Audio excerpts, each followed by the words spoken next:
Yeah.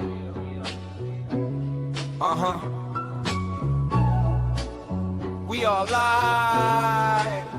Let's talk about it with your host Jules and Latino. Let's talk about it. Pull up a chair and show people. Let's talk about it. Real life, real laughs on the reload. Let's talk about it with your host Jules and Latino. Jules got the gems, big facts. Latino bring the spice. No cap, 2 mics, 1 vibe. Tap in, turn it up, tell a friend. Let's begin. Let's talk about it with your host Jules and Latino. Let's talk about it. Pull up a chair and show people. Let's talk about it. Real life, real laughs on the reload. Let's talk about it with your host Jules and Latino.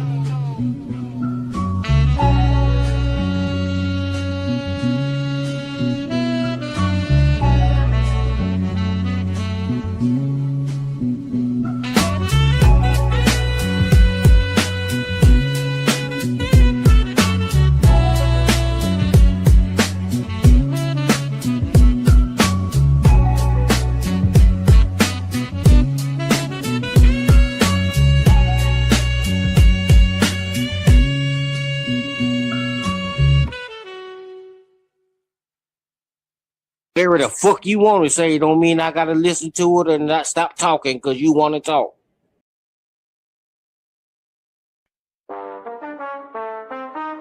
Yeah.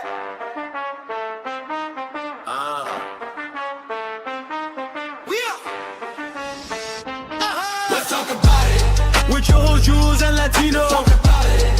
Pull up a chair, this your people. Talk about it. Real life, real laughs on the reload. Talk about it. With your host Jules and Latino. Jules got the gems, big facts. Latino bring the spice. No cap, 2 mics, 1 vibe. Tap in, turn it up, tell a friend. Let's begin. Let's talk about it with your host Jules and Latino. Talk about it. Pull up a chair, this your people. Talk about it. Real life, real laughs on the reload. Talk about it. With your host Jules and Latino. Jules and Latino. Jules and Latino. Come on, Latino, you gotta stop supporting this shit, OG. Hello and welcome to Let's Talk About It with your host Jules and Latino. What up, Jules? What's up? What's up? How you doing? I'm all right. Damn, man. We were talking about Ert yesterday, and all of a sudden he shows up on CMs, man. That was crazy. It's like I mean, I didn't know all of that was going on, but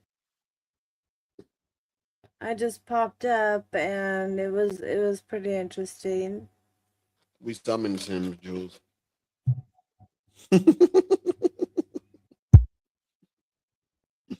But anywho, Yeah. I mean, he was getting real, like, poor Art. Like I gotta give it to him because he keeps coming back for more. Yeah, he it's like a like the internet is a dominatrix. You know what I'm saying? Yeah, dominatrix. Yeah, that thing with girls in the latex and shit, whipping dudes. Yeah. Yeah. Yeah, I gotta give it to him because seriously, like if I was getting beat down that bad, I would just be like, "Fuck y'all, I'm out, peace," But Facts. he's hanging, so I gotta give him that. Hey. Gotta give him that. Whatever works for him, I guess. We'll be talking about the subway and stuff like that, so we're gonna get into it. Transit Authority has not run out of tokens, but it is planning to replace them with something called a Metro card. In fact, the card is now in use at the Whitehall station in Lower Manhattan. It is also getting a tryout by commuters at the Wall Street station. Tim Fleischer has more on how the card works. Strap hangers could buy the new Metro card easier than they could find a morning paper. A lot lighter than carrying a lot of tokens. Yes, it's a great idea. The new cards, much like a credit card, are purchased at $5 increments up to $80. But strap hanger groups argue it has to offer commuters something more than just a way to eliminate tokens. For now, the Metro cards are only good on the N and R lines here at the Whitehall Street Station. Wait, can you and here pause it? on the Can you 4 and pause 5 it? line. Why does it have to offer people more than not just having to have tokens? I'm Because gonna get there. if you buy the pass or whatever, because Mhm. they have that shit in San Francisco, that's already a benefit. That's already just less of a hassle, less of a pain in the ass, all that. Like, why do you need there to be more than that as the benefit?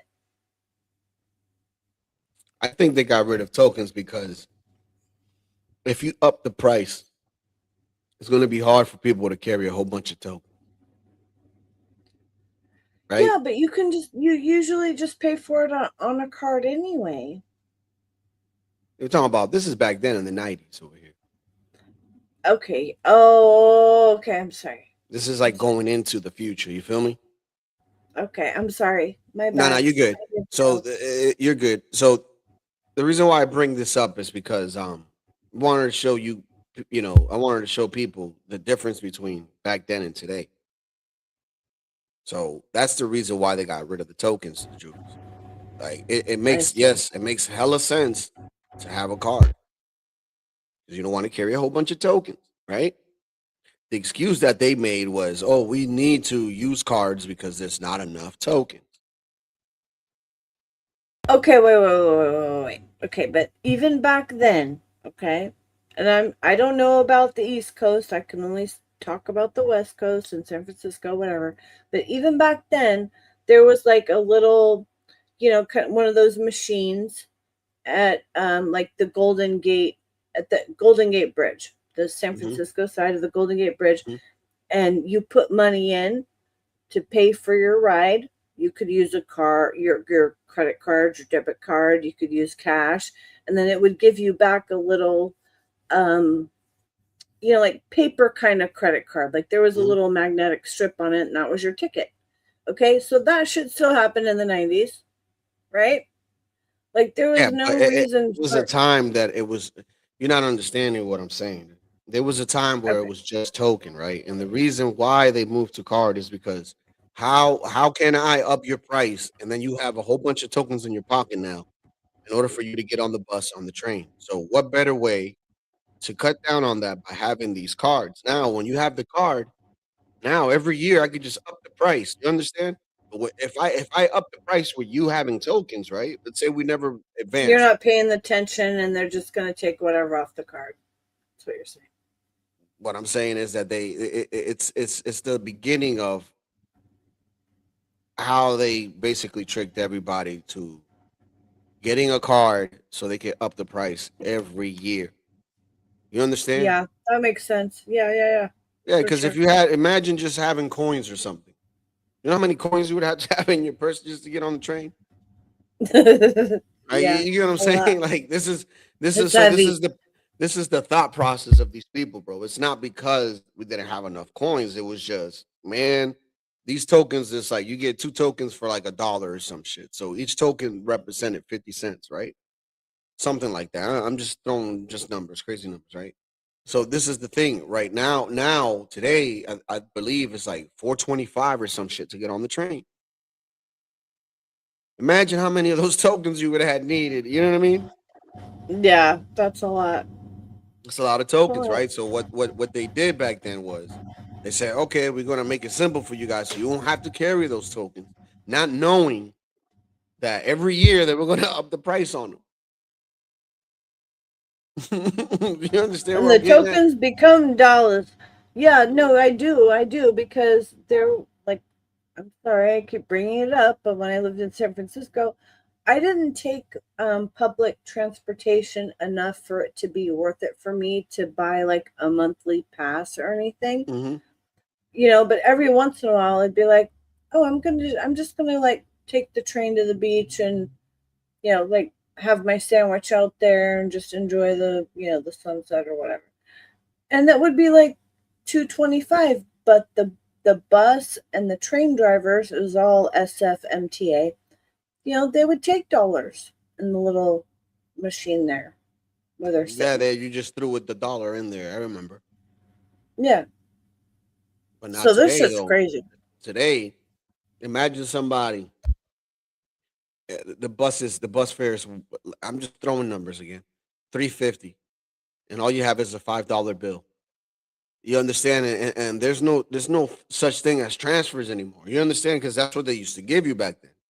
It's like, damn, I overpaid by 25, 50 cents or whatever. And they'd be like, yo, here's a transfer because I don't have change or whatever. I'm not going to give you change. Here's a transfer. You understand?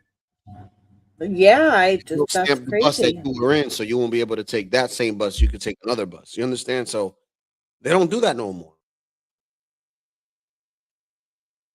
I can't believe that. Like that's just I mean, I'm not saying I can't believe it, but you know what I'm saying? Like that's insane. Now you have the You have to card. at All you least got to put is the card in. The card takes change. the right amount, Jules. No more, no less. Well, that's true. This is what I'm trying to explain, man. It's like, What can we say? yeah, man. It's like we all get tricked to our own system, bro. Because like wasn't the subway intended, for transportation, of course, right? But the government is the one in charge of this shit, right?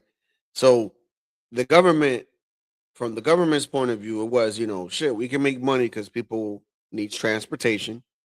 But now it's gotten to the point where anytime they gotta upgrade anything that has to do with the subway, they gotta charge the passengers now more money in order, for them to fix a rail, for them to build a new train station, for them to remodel, for them to get new trains. It never comes from them having them being over the red. You know what I'm saying, or is it the black? The black is bad and the red The is good, right? well, it's in the black is good, red is Yeah, negative. yeah, yeah. So in the black, you know what I'm saying? They're never in the black. Yeah. They're always in the red. So this is my thing. So it's like the purpose and the intent of this shit. It no longer stands, bro. So what is the purpose now? Just to have a subway? Just to say that we have a subway? When the money should be going to back to the state. You know what I'm saying? For schools, roads, infrastructure, and all that. Nope. Every time they got to fix something or every time something goes wrong, we have to pay the price. You know what I mean? I do know what you mean. It shouldn't be that way, even though that's the way That's it what I'm is. saying. Yeah.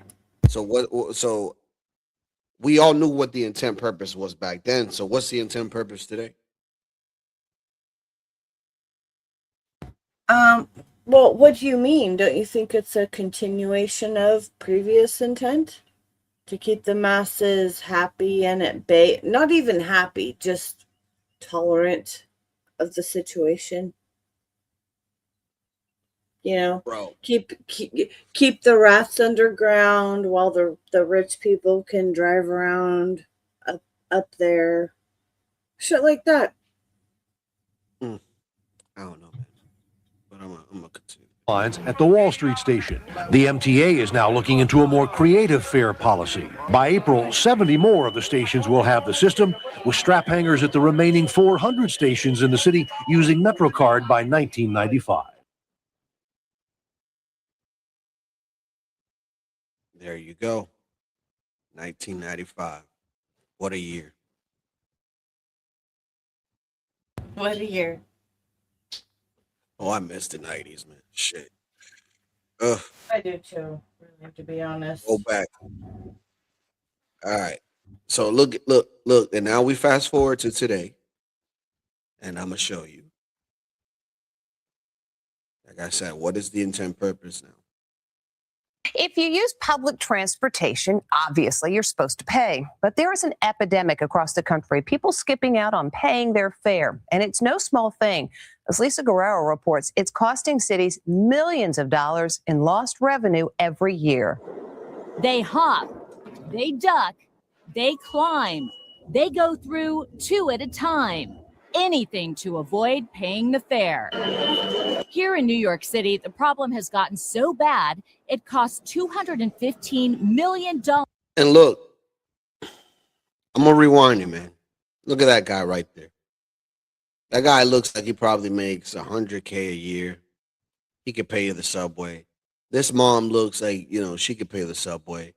This dude definitely look like he could pay the subway. Like, come on, man. Like, it's just a whole bunch of different people, bro, different walks of life that are doing this With shit, the right? mentality just to get one over. There's a lot of people. It's not just black people, white people, whatever. Mm-hmm.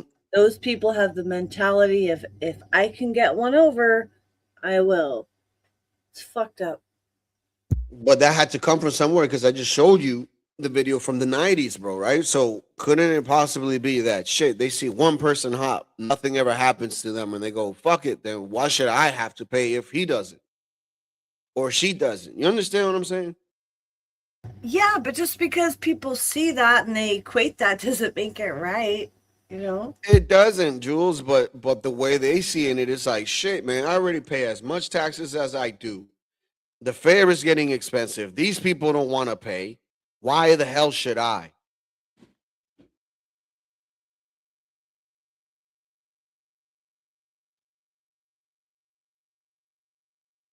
You understand? Like, Yeah, I guess. Yeah, whatever. I mean, okay. Millions of dollars in lost revenue every year. They hop, they duck, they climb, they go through 2 at a time. Anything to avoid paying the fare. Here in New York City, the problem has gotten so bad, it cost $215 million in lost revenue last year. Watch as this guy just leaps over the turnstile. We just caught you jumping. Why did you do that, sir? He goes back and pays. This is what you're supposed to do. Pay to get in like everybody else, right? But look at this. While we were talking to him, 1, 2, 3, 4.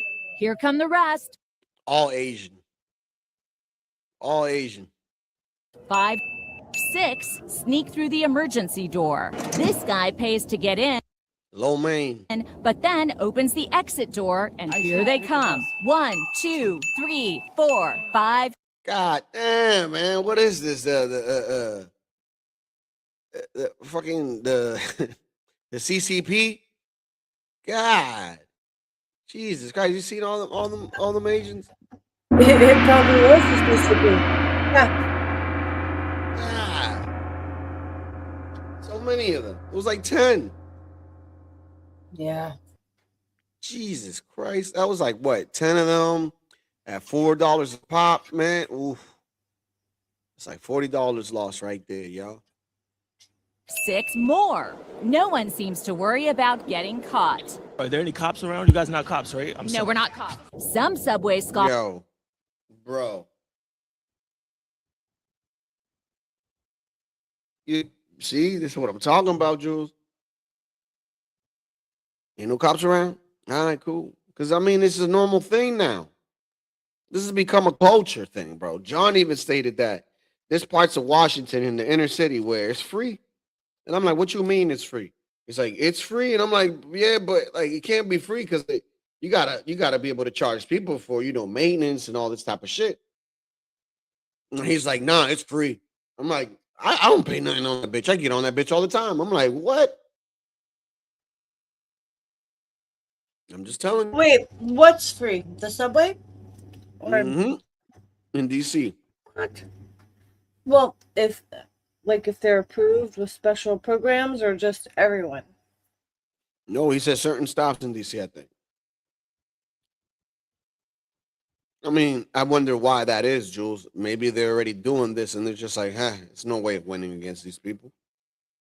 And we don't want to lock them up either, so it's free. Fascinating.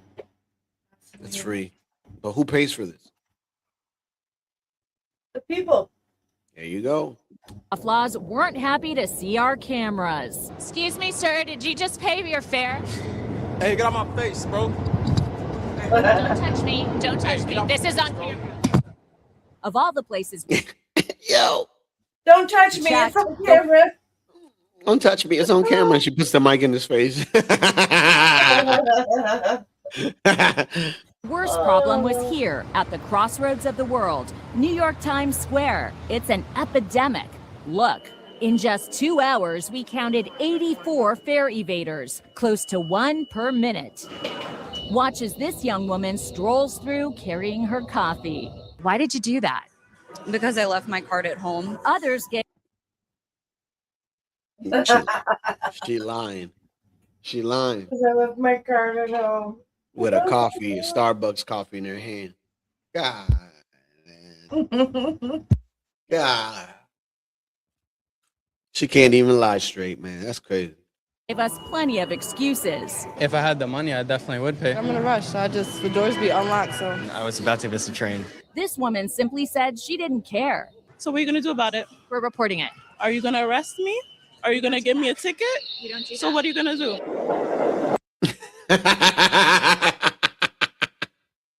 I'm trying to tell you, man. What you gonna do? Nothing. Well, if a cop does catch you not paying your fare in New York City, the charge could be up to $100. Yeah, it could be, but they don't. Ooh, a enforce whole it. $100. Yeah, but they don't enforce it, Jules. They don't enforce it. But even if they did, it's $100. Like, I mean, dude. Yeah, it's $100 and a waste of time, right? So that alone will give you a headache and kind of give you a little bit of stress, right? That you don't want. So the next time you go in the train station, if they actually were to implement this, right, and actually do it, then you would think about it. You'd be like, fuck, I'd rather just pay the $4 than having to pay $100 again and be in court. well, yeah, no, I totally They don't do get that. But especially though, especially if you're broke, or you just you lost your job or whatever, save money wherever you can. So I'm not trying to cap on anybody if you can't afford $100, but shit, $4. I'm with you. $4 is better than $100.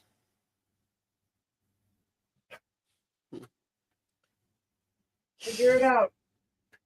Man. Commuters not paying their fare is a growing problem across the country, but nowhere is it worse than here in New York. It's estimated almost half of all riders don't pay, resulting in $1 billion in lost revenue. Now, new measures are being tested out to stop fare beaters, but are they working? Here's Ann Mercogliano. New measurements, Jules. New measurements, Jules. Ooh, what's new that they can do, I wonder? Oh, they put new machines now with fancy doors that, it'll be apparently harder for people to go through. But these machines cost money, Jules. So where the hell you think they got that money from, Jules? If they're always in the red.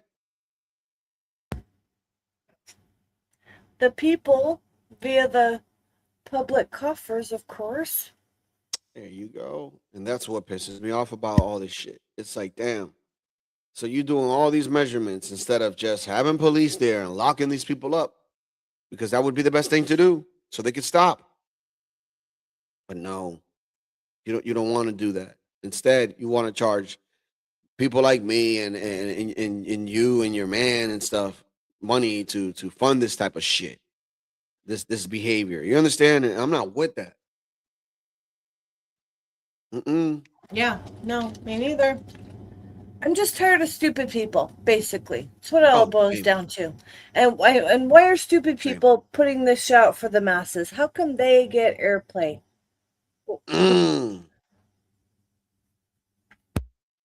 Can anything stop them?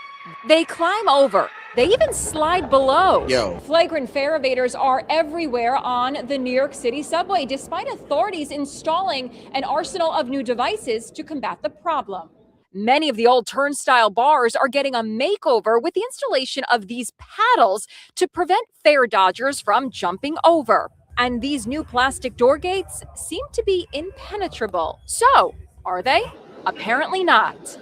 One after the other at this station near Times Square, the paddles didn't seem to stop these fare jumpers. This woman crawls right underneath. With Inside Edition, you didn't pay your fare, right? Oh, no. And those plastic door gates? We watched as these fare evaders outsmarted the gates. Their trick? The first guy pays the fare while the two behind slide past before the gates close. You guys paid the fare? No. But at least they got kicked out by cops. These subway riders are already making a mockery. You see, they got kicked off by cops. They got kicked out by cops. Wow. Wow, what a punishment. Imagine. Of the plastic gates by filming fare-beating hacks and posting them online. Danny Fisher even put on what he calls the Fare Evasion Olympics to show the ineffectiveness of the new plastic gates. We're here for New York City's very first Fare Evasion Olympics. In this event, these contestants scale the gates. It's like clearly not that much more effective than, you know, whatever the other turnstiles were. This crew is taking fare evasion to the extreme. One by one, they all crawl beneath these gates on their stomachs. And to avoid paying, this guy throws his jacket over the gate sensors to prevent the doors from closing. And just like that, they all file through. Why do you not pay the fare on the New York City subway? Okay, so sometimes I don't pay the fare because they're upping the price on the fare. Right now it's up to $3, but there's a lot of bad things that's happening on the train, like as far as the service, the times when the train comes, there's a lot of like homeless people on the trains sleeping, people are getting hurt. To top it off, he grabbed a pink scooter, slid right underneath, and off he goes. In response to the viral subway stunts, a spokesperson for How does he do it? Oh my God. Can I get your number afterwards? We can talk. Give me that BBC. New York subway system said, as in part, they're not concerned with the opinions of minor league trolls who steal rides from New Yorkers for internet attention. Yeah, the subway's a joke. It's a joke. It's a joke, Jules. It's a joke. That's what I'm trying to tell you. It's a joke, man. Like, I don't take the subway, but it's like, fuck, man. Check this out. Check this out. Wait, though. Go ahead. They want to pretend like people aren't getting assaulted, raped, or murdered on the subway. Wherever it is in the nation. I don't care whether it's New York or LA, SF, wherever. That shit's happening. And now, like, because they're putting this shit out, right? And it in the world, in the minds of normies or whatever we want to call people that aren't awake or whatever, to them, it's just going to help desensitize them to real shit that actually matters. But don't you think that, look, you see what he said? He's like, they don't pay attention to all the shit that happens in the subway and blah, blah, blah, blah, blah, blah. And it's like, yeah, but you're not paying the fare. It's not helping the cause either. Yeah, that's true. But just saying, because you how to explain this? You're tolerating a behavior, bro. And then sooner or later, that behavior goes from one behavior to another behavior to another behavior. You know what I'm saying? I'm not saying that robbing a train station is going to lead you to killing somebody, but who's to say that these people that, in New York is a big city. You don't know everybody and anybody. Mm-mm. So, I don't know, man. This shit is just weird to me. Like, look at this shit, dude. Look at this. Okay. Stop fare evaders. They just added these pointy panels onto the gate. And the idea is that it's supposed to hurt the people that try to jump over. But I think they forgot to address that you can still slip through the middle or just crawl under. If you go you can just go like that, and you can go under. Yeah. That's crazy. MTA will be installing even more barriers in 100 additional stations. There are no cops down here. Maybe having a couple more cops down here could help people not get pushed on the tracks instead of spending millions of dollars on just throwing gates on. I don't know if that'll work. I've been here for 20 minutes and I've already seen two people just easily crawl right under the gate. You think these aggressive looking pointy panels are going to save the MTA? Nope. But you got to understand why they do it. These are the same people that will give you a problem and try to give you a solution. The Democrats. Word. Yep.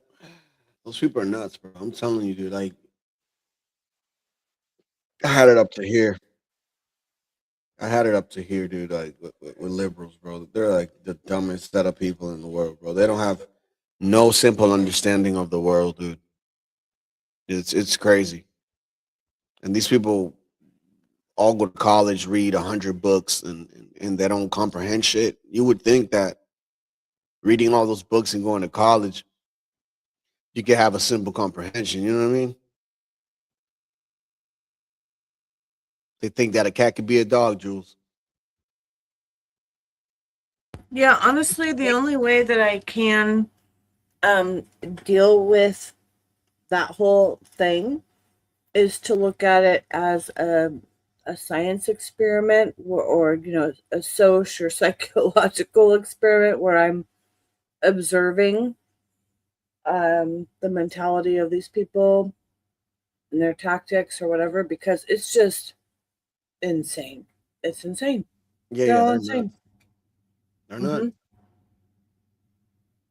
The MBTA is now expanding their fare gates to South Station. They say it'll make the payment process more efficient and will ensure the commuters actually pay for their ride. Now, this is just the latest effort on the T's part to retain millions of dollars lost to fare evasion, as WBZ's Aaron Parsegian explains. For 3 years now, this has been the status quo for commuter rail riders at Boston's North Station. Before you head on the train and when you leave the station, you got to tap. I don't think they're easy to navigate because what if there's no worker standing there at the moment? I have to go and I have to depend on a worker to come and open the gate for me. So I think it's unreliable. It's been an adjustment for riders since the MBTA installed electronic gates to improve fare collection and cut down on fare evaders that have cost the agency tens of millions of dollars through the years. There's good and bad with them, but I do understand that the government has to make their money. Now the MBTA is set to bring fare gates to their largest station. Construction will begin at South Station next week. I think it's going to make things more efficient versus going and scanning everyone's badge on the train. So that way, people can check their tickets right away. The MBTA says their goal is efficiency and to make fare collection more consistent in the city. 40 fare gates will be installed and operational by winter with minimal impacts to commuter rail service. This is like a mixed thing. Like I think it might be more convenient depending on what scenario it is. Next month, the MBTA will continue cracking down on fare hoppers in other ways, with staffers set to issue warnings and eventually citations. In Boston, Aaron Parsegian, WBZ News. Ooh, a warning. I'm scared. I'm scared of a warning, a citation. Ooh. Man, you serious? Need to start locking these people up, bro. Believe it or not, man. Like, make them go to court. Give them a headache. Even if you're not going to, even if it's not something that goes in your record, but make these people waste their fucking time so they can stop doing this type of shit. Like, there has to be a consequence. And if there isn't, and you guys just keep slapping these people in the hand, they're going to keep doing it. You're going to keep losing billions of dollars. But you can make billions. Well, yeah, but do you think, look, some people don't even learn from consequences. So where do you think that is on the whole gauge? Well, then they're gonna have to learn the hard way. Then you never heard that phrase. If you keep doing it and doing it, I've prayed that people got that shit locked up until the point where you're just like, fuck. Damn, man, what am I doing? You know what I mean? And if he likes to be locked up, I guess, then fine. Fuck it. But I'm pretty sure we could change at least 25 or 30% of these people. But just giving them a slap in the wrist, like, that's not going to help any of us. It's like that Chow guy, man. Like, God knows how many times. I'm not saying that he's right to chase that black kid and shoot him behind and whatever. No, it's not cool. But what I am saying is, what drove that man to do that? Give me 1 second.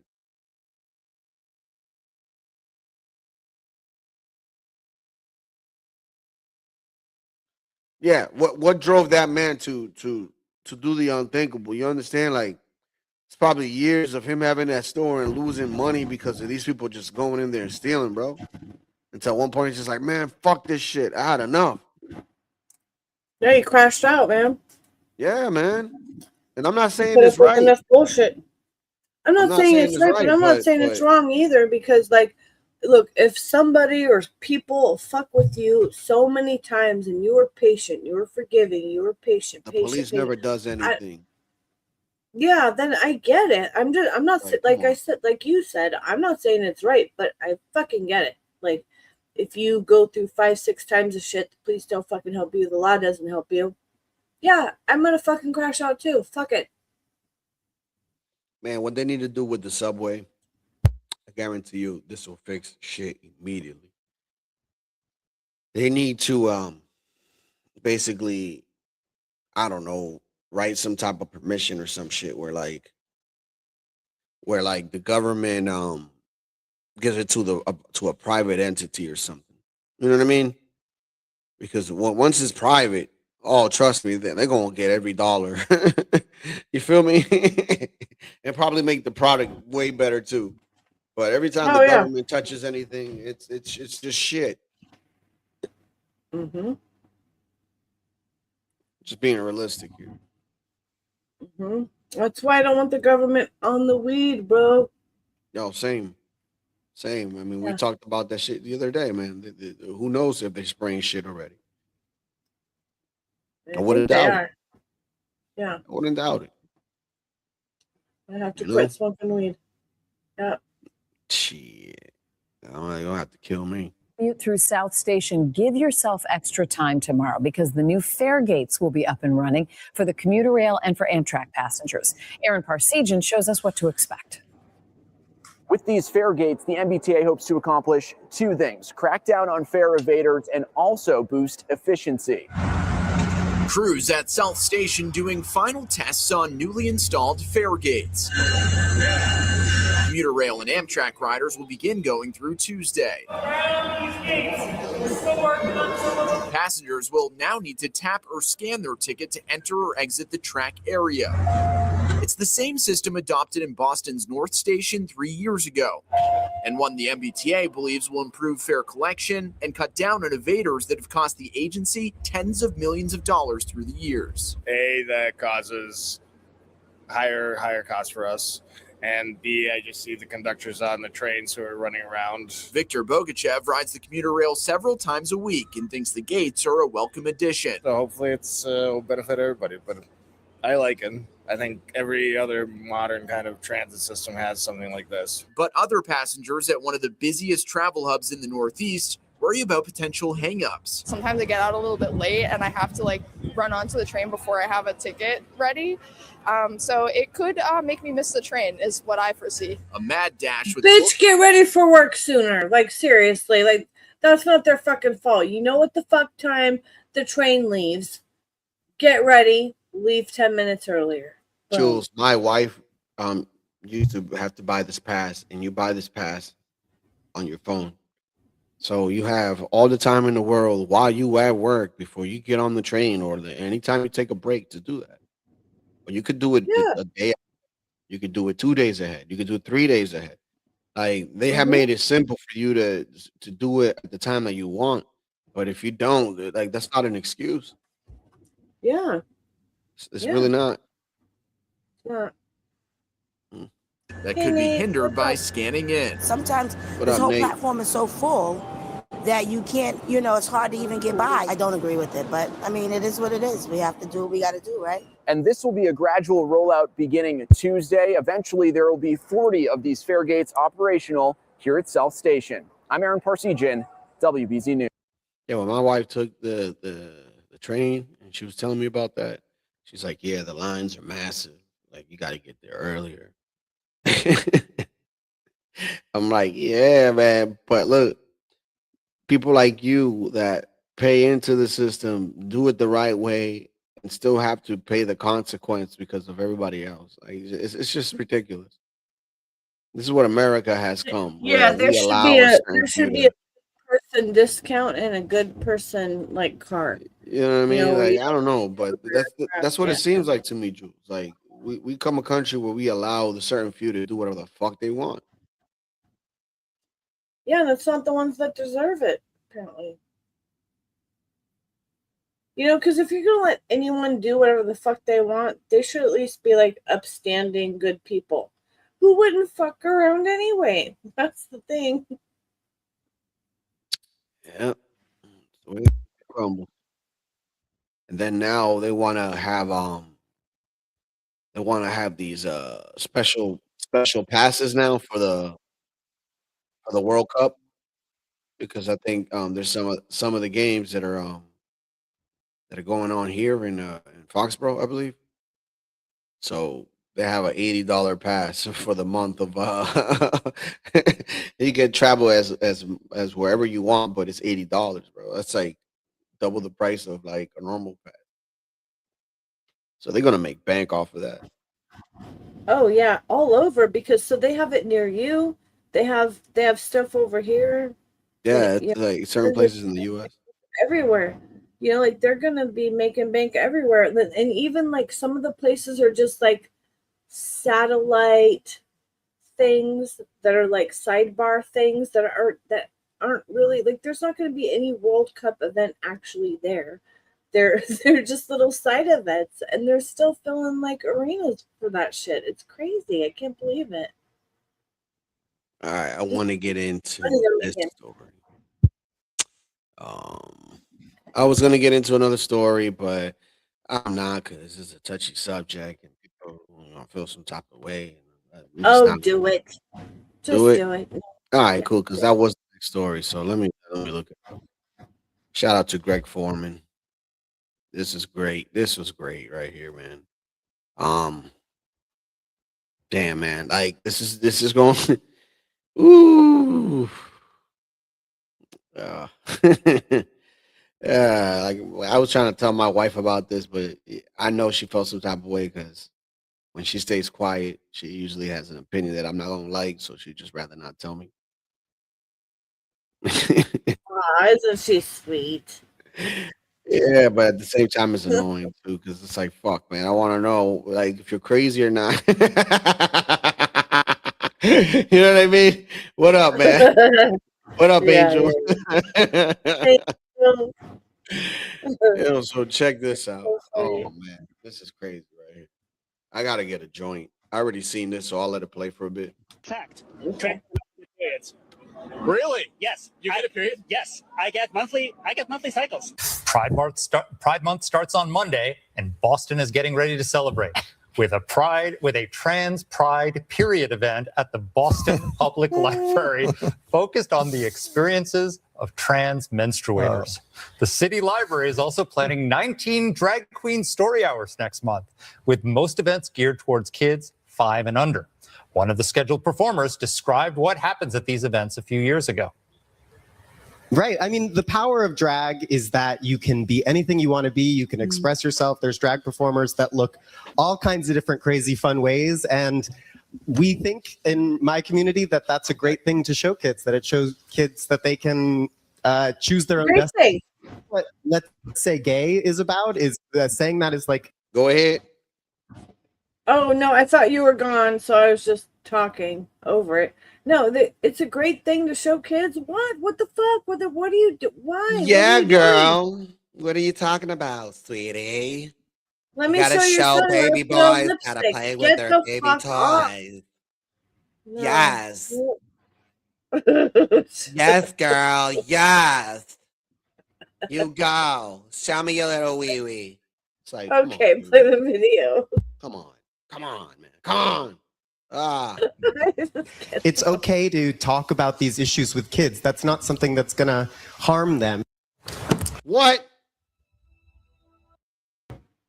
Oh, come on, these man. Like, groomers, man. He's a why not teach him groomer. how to like code or something, Jules, or like I don't know, do apps and shit. Or algebra. Editing. I don't fucking know anything but this shit. Calculus. Let's go. God. My goodness. It's not harming. All right, It's not damaging anyone. My goodness. Yeah, these people are nuts, Jules. They're nuts. Let's start with you. Oh, it's gonna get better. It's gonna get better. Oh wait. Joey. So this gender insanity cost the Democrats the 2024 election. The most effective ad in the last campaign was the closing ad where it said, "She's for they, them, Trump's for you," right? Why are the Democrats so obsessed with this issue and bringing this up, even though it's such a political loser for them? Yeah, I do not understand this. I'm trying to say that men menstruate because they dress as women. That I don't understand. I really don't even have a rebuttal for it because I hope I don't need one. But if we're going to go back to like the trans issue, the drag queen issue, there have probably been drag shows since the beginning of time. People, are in the back alleys of Rome doing. So we got to talk about the Democrat clown show that just never seems to end. Okay, in fact, it seems to get worse. As you guys saw at the beginning of this video, Democrats are openly promoting trans period pride. Right, there's some type of event celebration, and woke Boston Mayor she That's my mayor. promoted the event. Right, she promoted the event. And I think that is just another signal of just how far gone the Democrat Party is. And that is why she is getting backlash for promoting this event, right? She's offending women, right? By promoting this event. As a biological woman who also lives very close to Massachusetts, please stop saying that you guys just want to be treated like everybody else, because we don't do this. Okay. You guys are trying to preach equality, saying like, oh, trans people are just like, we don't do this.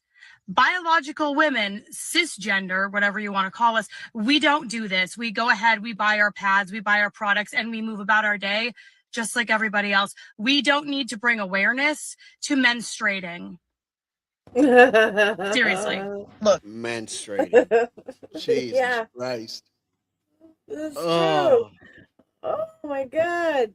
This girl right here, this one right here, she's about to drop some gems right here, yo. Oh my God, I agree with everything this bitch is about to say. Check this out, cause like she does get the jewels, man. She get the jewels sound. She about to drop some knowledge right now. Check this out. Y'all know I don't normally get into the trans conversation, okay? But when I woke up and I saw this morning, it actually pissed me off. And it should piss off every single fucking woman. The Boston Public Library apparently is having a trans period pride event where they're having a discussion on menstrual equity. What the fuck is menstrual equity? Oh, and don't forget, there's a catered dinner and free. What the fuck is menstrual equity is right? Yo, chat. And Nick, then what is that? Extra the fuck is that it's men pretending to be women that want Outpowering women for in women fuck's positions. sake. Isn't that something, Jules? Fuck out. All these years, women complaining about this, wanting that, this and that. And all of a sudden, all you got to do is put a wig on. Put a wig on and put some Kool-Aid in your underwear. It's fascinating to me. Put some Kool-Aid in your... Oh my God. Oh, tropical punch. Tropical punch. The reddest. Oh, shit. You're an idiot. That was a good one. Thank you. Free period underwear provided to all attendees, as if women haven't been asking for free period products for decades. When are y'all going to understand that this entire trans movement is rooted in misogyny? Okay, it is all about boom. Boom. And I've been saying this for the longest, bro. I've been saying this for the longest, Jules. And y'all don't even realize it, man. Y'all don't realize it, bro. Like, this is women. This is men outpowering women, dude. And as women now. You understand? Not as men. Because that's not a thing. You understand? Because it is, realistically, it is. But, like, we don't do that now. You know what I mean? Yeah. But now these women, now these men want to be women to outpower y'all. Yo, bro. How you feel about that, for real? Like, as a woman, go ahead. They can fuck the fuck off. They can step off, and then they can step off some more until they fall into the street, is how I feel about it. Because I've had children. They can't have children. They've never had children. They've never had a real period. They're not going to go through menopause. They're not going to go through all of the hormonal fucking bullshit that we have to go through. And which I'm not saying having a child isn't beautiful, okay? Having babies is great. But you're just not going to do it. It's not going to happen. It's beautiful because you have a child, but it is disgusting. Just saying. That's life. That's life. just being real with you. Well, but yeah, but they're gonna tell you, Jules. They're gonna say you're wrong though. Like, why can't I be a woman? because you can't make babies. Can you make a baby? Can you make Yeah, a but baby? then they're gonna make the argument. Well, there's women that they can't have babies. So what'd you say about them? That they're not women. Well, that's unfortunate. No, they actually. Okay, look. Let me. I'm Scratch- dude. I'm not trying to. I'm scratch not that. trying to. Listen, I'm not Scratch trying that. to. I'm not trying to. Push your buttons here. Let's go. No, I'm we're living. good. I'm living in the mindset of them right now, right? And that's We're why. That's good. why I'm telling you these things. 'Cause So this is what they would took say. if they take your blood and they do a little DNA test or Mhm. whatever, they're gonna see that you have XX Yeah. chromosomes or Yeah, XY. That's the At that fuck what point, it when you have is. the XY, you a dude, bro. Yeah, that's it. Yeah. So there's no denying. And not only that, like, you want to know when they say all these things, right? You want to know what I tell them? I say, hey, you and I die, we get buried. They 100 years comes by, they bury they bury they dig us up, right? They check the bones out, then they check the waistline. You think they're not gonna know if it was a male skull or a female skull by that? Then you're an idiot. Because this is how we know when we find these mummies and shit. It's like, oh, this is a female, this is a male. Like, come on, man. Like these people, man. I swear to God, dude. Yeah. Prioritizing I mean, if they the can opinion. get their DNA out of them, they can tell by their DNA. I don't know if they can tell by their skulls. They might be able to. No, but I know by for their sure- waistline, because women have Yeah, by their hips. They actually, Yeah, I the know hips, for the sure they hips. could tell by the hips. Yeah, by the hips. Because men just go to the V and then women do the curvy. Right? Yep. Yeah. That's Okay, continue. God made us that way because women carry babies and shit. That's why. Yeah. If you guys had our structure, it'd be difficult to pop a baby, man. I think you guys would have to just die. Because we would just have to open you up and then Yeah, that's it. what I was thinking. We die. It's like, We oh just damn, die. that's fucked up. It's like the Mhm. ultimate sacrifice. That's real love right there. Like a Black Widow. That's we real don't love right there. unless you had twins. Shit crazy. I don't think I can do that. That's fucked up. Entire trans movement is rooted in misogyny, okay? It is all about prioritizing the opinions and feelings of men. Because every time we have this conversation, all I hear is man. Mhm. Why is it that we only have to have these conversations when it's a man transitioning to a woman Bam. and not a woman transitioning to a man? You don't have to have this conversation when it comes to a woman transitioning to a Nope. man, because you don't see a woman transition to a man and then insist that she needs to be able to play football Yep. because she knows that that's not her place. When it comes to men transitioning to women, all of a sudden, I mean, unless she wants to be concussed in the first snap, that's up to her. But yeah, That's right. rip her fucking head off and shit in the field, bro. We're talking about 300-pound men here, man, muscle and shit. Oh no, she know her place. we have to give them free period products for a period that they don't have. And we have to let them into our locker rooms, even though they haven't fully transitioned. And we have to see all of the male body parts Yo, in for our real. locker rooms. You know why that's SDG and happening? shit. Because men would never put up with that shit. Women will, because we are naturally wired to protect the status quo. So I'm sure many of you have seen this event going on at the Boston Public Library. Yeah, Boston making a mockery out of itself as always. Pride event for trans people where they're giving out free period underwear to all attendees, not people that menstruate, not women that menstruate, all attendees of this trans pride period event. So there's this thing called period poverty, which affects women across the globe. This is Now that Nate is good. Now that Nate is good, right? Nate, it might have not been Them stones, bro. You might have had cramps, bro. You were probably menstruating, man. You were you were probably No, menstruating. no, no, you, no, you no. were probably, Real you quick. were probably menstruating, Nate.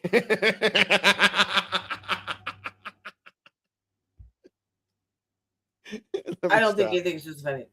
Okay, No, but look, I real know quick. he don't. I know he doesn't. No, when they're when they're talking about Boston, okay, we need to remember I need a that we had pad. the Boston Tea Party, that we revolted over what was it, 2.5 or 3% stamp tax on tea. It was some bullshit that we revolted on, and today we are all taxed at more than 30%, closer to 40%. I just wanted to remind everybody of that. She had to bring up Boston and this stupid bullshit, so I had to point out something that mattered from Boston history. Oh, and this thing is about to take place in the 17th of June, so it hasn't taken place yet. Um, damn, yo, you think? Oh, is this okay? This is an event. It's not like a parade thing because I couldn't do the parade, but I could do like the event from the outside and see and get people's opinion and shit. But yeah, that would be great content. Oh, you hear? You hear? See what people's opinion Oh just yeah, I was walking by the laughing. library. It's like, yo, what you think that men can have periods?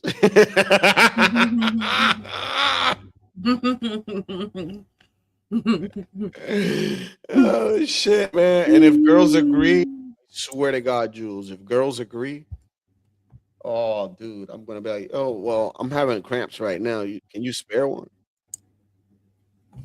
Yeah. That would be hilarious. They'll get pissed off at me. Like, what That would be great. Oh, that's Or it. you handing them out. It would be great.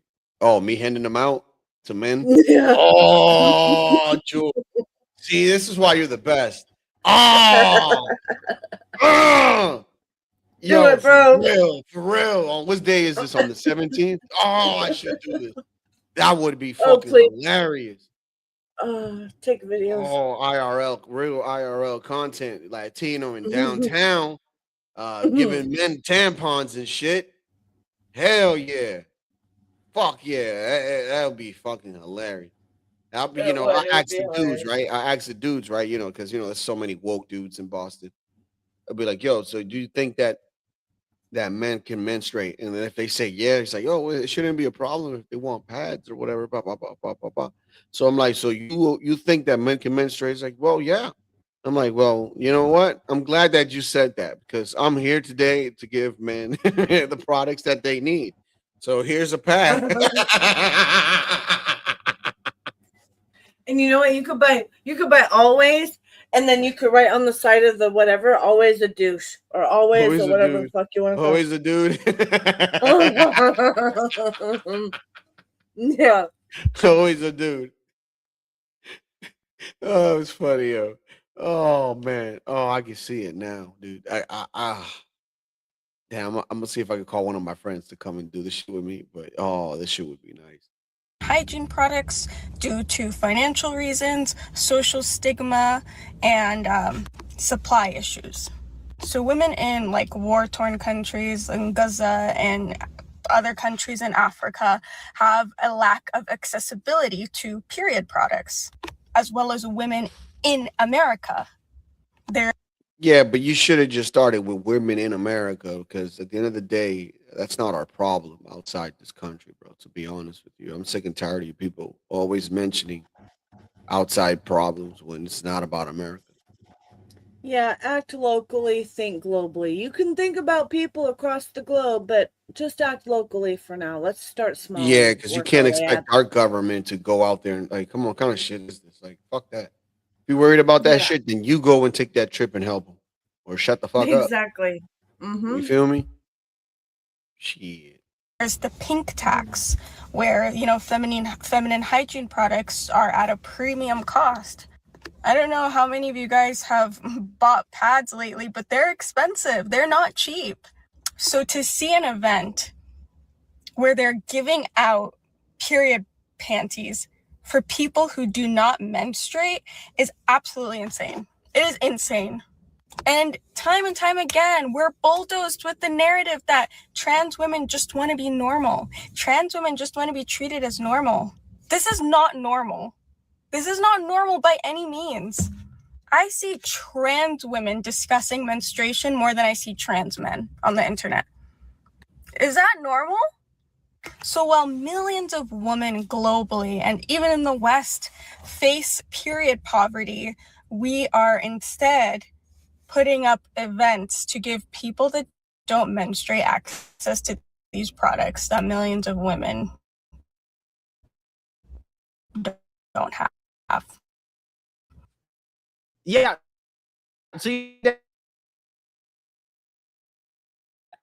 I find this dynamic so fascinating, right? And we're upset the Democrats for promoting this event because it's too woke, right? It's too woke for them because, you know, there's clear conflict, right, between the far left ideology when it comes to LGBTQ and when it comes to feminism, right? Especially when you talk about trans women, right? So you have this event that Democrats are promoting where they're giving out period underwear, right, and free period products to people who don't have periods, right? And the women who actually do have periods are upset because they're like, hey, you know, we deserve the free products, right? We've been trying to get the free period products and stuff, and you're giving them out to people who, you know, don't actually have periods. Okay, it's quite offensive. So again, a complete and total clown show, to be honest with you. Okay, but you know, when Democrats occasionally figure out what a woman is, they still find ways to be cringe, right? Like, for example, you have Democrat lawmakers like Rashida Tlaib holding a press conference on how much their periods hurt. And how it is economic violence when their employers I gotta stop. I gotta don't stop it pay. here. This is where it's gonna get this is where I'm gonna ruffle some feathers. So are you ready for this? Yep. All right.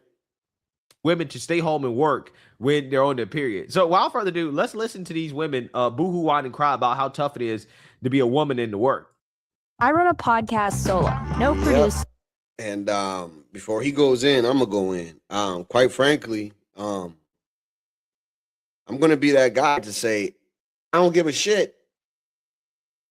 Oh, you fucked up. You got daughters. You got a mother. You got a grandmother. Yeah, you got a son. You got a father. You got a grandfather too. Boo-hoo. I don't want to hear that shit. But I'm gonna tell you something. Y'all know what happens to your bodies, right? So this is the thing, and I'm not taking anything away, and I'm not saying that shit. I don't know how it feels or anything like that. But to sit here and like, I agree with some of these women that do complain because, you know, the shrooms are getting certain things. Yes, I agree on that point. But at the same time, what this woman is asking for over here is ridiculous. This bitch is basically saying that women should get, aside from PTO days, 2 days out of the month when, you know, they have that strong pain where they can still get paid for not going into work, just for having a period. But the thing I have to disagree with that is that y'all the ones that started marching in the 1930s to actually join the workforce. So you knew this shit. So now don't complain about it. That's all I'm saying. Okay, whoa. Like, I don't want to hear that shit. No. It's insulting. Look, those bitches were brainwashed and conned into wanting that, into marching for that by a Soros-like organization. I am absolutely sure that women back then would have preferred to stay home with their children, raising their children, than having to go out to work. The only reason a woman wants to go to work when she has a man is that she wants to get the fuck away from that man, make enough money, get the fuck away from him. Okay? Have her own money. That's the only reason. Yep. Facts. Well, my woman makes more money than me. I don't really see it that way because everywhere she Well, goes, look, no, because you have a good relationship. I'm just saying, in a shitty relationship, No, you have a good relationship. In a shitty relationship, when a woman is like, you're depending on that man's your whole life because you can't fucking do shit without him, right? I'm saying most of these women are only not even. only most of when these it, women don't only even when have it's a a man. really bad relationship is the woman really want to make her own money. Yeah, but That's most what of I'm these saying. women don't have a man. Most of these women are libtard bitches that gone to college, got good careers, good jobs, and Yeah, you're but complaining wait, about. Latino, I'm talking about the people back in the 60s when all this shit started. Okay. Where you started from, Yeah, you yeah, yeah. know? Yeah. Back then, no, they would just rather have a good relationship and a good marriage and a good husband that would take care of them. Women didn't want to have to do that. Like, some of this was socially engineered is what I'm saying. And I'm also saying that a lot of women, yes, there was a push, there was this movement or whatever, but plenty of women didn't necessarily want to have to choose that. That's Even though it happened. that's understood. But the whole thing is, you already knew your body, so you knowing that, right? It's like the last chick explained. She said the shit is so expensive, for a woman, because of the pink tax or whatever, right? And all I'm saying is, she at least knows this, and her argument was, damn, it's so expensive that it's hard for certain women to afford these things, right? That they're giving them away to the shrooms, bro. Like, do you get what I'm saying? They're giving them away to the shrooms, bro. What up, Nunzio? They're giving them away to the shrooms, bro. But they wouldn't give them away to chicks. You know what I mean? The women are the ones that need it. Because what are the dudes gonna do? Put Kool-Aid on it, like you said? Play pretend, yeah. You know what I mean? Kool-Aid. Like, come on, man. Like, what, they're gonna get one of those electric shock machines, and they're gonna go, oh my god, it's my time of the month. Let me shock myself. I feel like I'm getting cramps. What kind of shit is this? Like, what are we doing? Crazy. Yo, if men were supposed to have periods, they'd be having periods. You know what I'm saying? Facts, man. Preach. Like, you're not supposed to put that shit on your body. You know what I'm saying? That's crazy. Crazy. Man, motherfuckers is nuts, bro. Like, talking about that, man, menstrual. Like, what? Come on, man. Like, bro. Oh, man, these people are just fucking weird, bro. But let's go back to what this guy has to say, or what this chick is going to say about, women getting paid for having their periods. Today, we are here to talk about women's pain and how long it's been overlooked. In the summer of 2015, while starting my career in New York City, I woke up on the floor of my local bodega, drenched in sweat, being dragged into an ambulance. She said she woke up at the bodega. Bitch, you live at the bodega? The fuck? Did you not hear that, or am I tripping? I did know. I heard it. I'm like, what's happening? Hey, yo. In the summer of 2015, while starting my career in New York City, I woke up on the floor of my local bodega, drenched in sweat, being dragged into an ambulance. Two male paramedics hovered. Wait, hold on now. Where's Sarah McBride? Right? Where's Sarah McBride? Right? So why is period problems, right? Not out here talking about the period problems, right? It makes you wonder, right? It makes you wonder. Over me and continued to ask me if I was pregnant.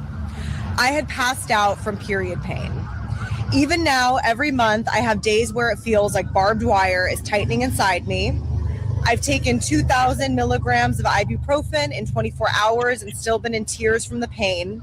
Often end up on the bathroom floor in the fetal position, crying, moaning, or vomiting. Still, I've put on a blazer and gone to work. I've sat in committee hearings, nauseous from the pain, quietly breathing to make my way through it. I've given speeches at rallies and run town halls while my body was in full revolt. I smiled for photos while silently wondering if I might faint right then and there. Okay. So what you want, a cookie?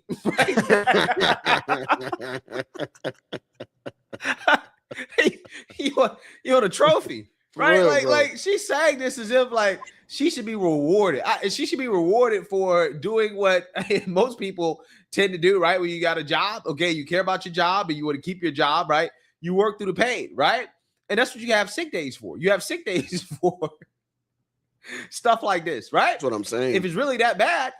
But I mean, you know, hey, I don't have periods. So I don't know. I don't know what it's like to have a period. But I can tell you guys, I have worked through being. Yeah, I don't want to hear this because right. And it's worse, right? Worse. Okay. You talking about work being on social media, which I really don't see as much work, but okay.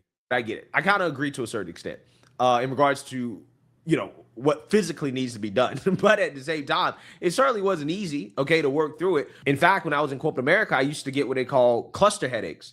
And I haven't had one of these in probably 4 or 5 years. And thank God I have not had one, because I'm telling you, these are some of the most debilitating headaches that you can possibly imagine. It's hard for me to describe, but it's basically like somebody sticking an ice pick in your head behind your eye. And the pain is sharp and it's hot, and you don't want to do anything. Like, you can't do anything but simply just take it, right? And, you know, regular, normal migraine medication does not work. You got to go to the doctor and get, you know, a special, medication every few years, right? In the springtime, in particular. I've worked so right, and, you know, right? But actually easier to time instead of with a, you know, right? And I'm so paid for you. Hungry Jesus Root Christ, makes this sticking guy- to my anti-inflammatory diet so easy. I just started an anti-inflammatory diet, and at Just first play I the was damn nervous. video. Then. In fact, about 15% of women have period pain so debilitating that it disrupts work or school. That is no small number, and yet we are told to suck it up. It's why during Women's History Month, I've introduced legislation to give workers up to 12 days of paid leave a year for reproductive health. This would cover period pain, yes, but also menopause symptoms, IVF, miscarriages, endometriosis flare-ups, and more. I'm here to speak to the thousands of women in Southern Arizona who are tired of being ignored.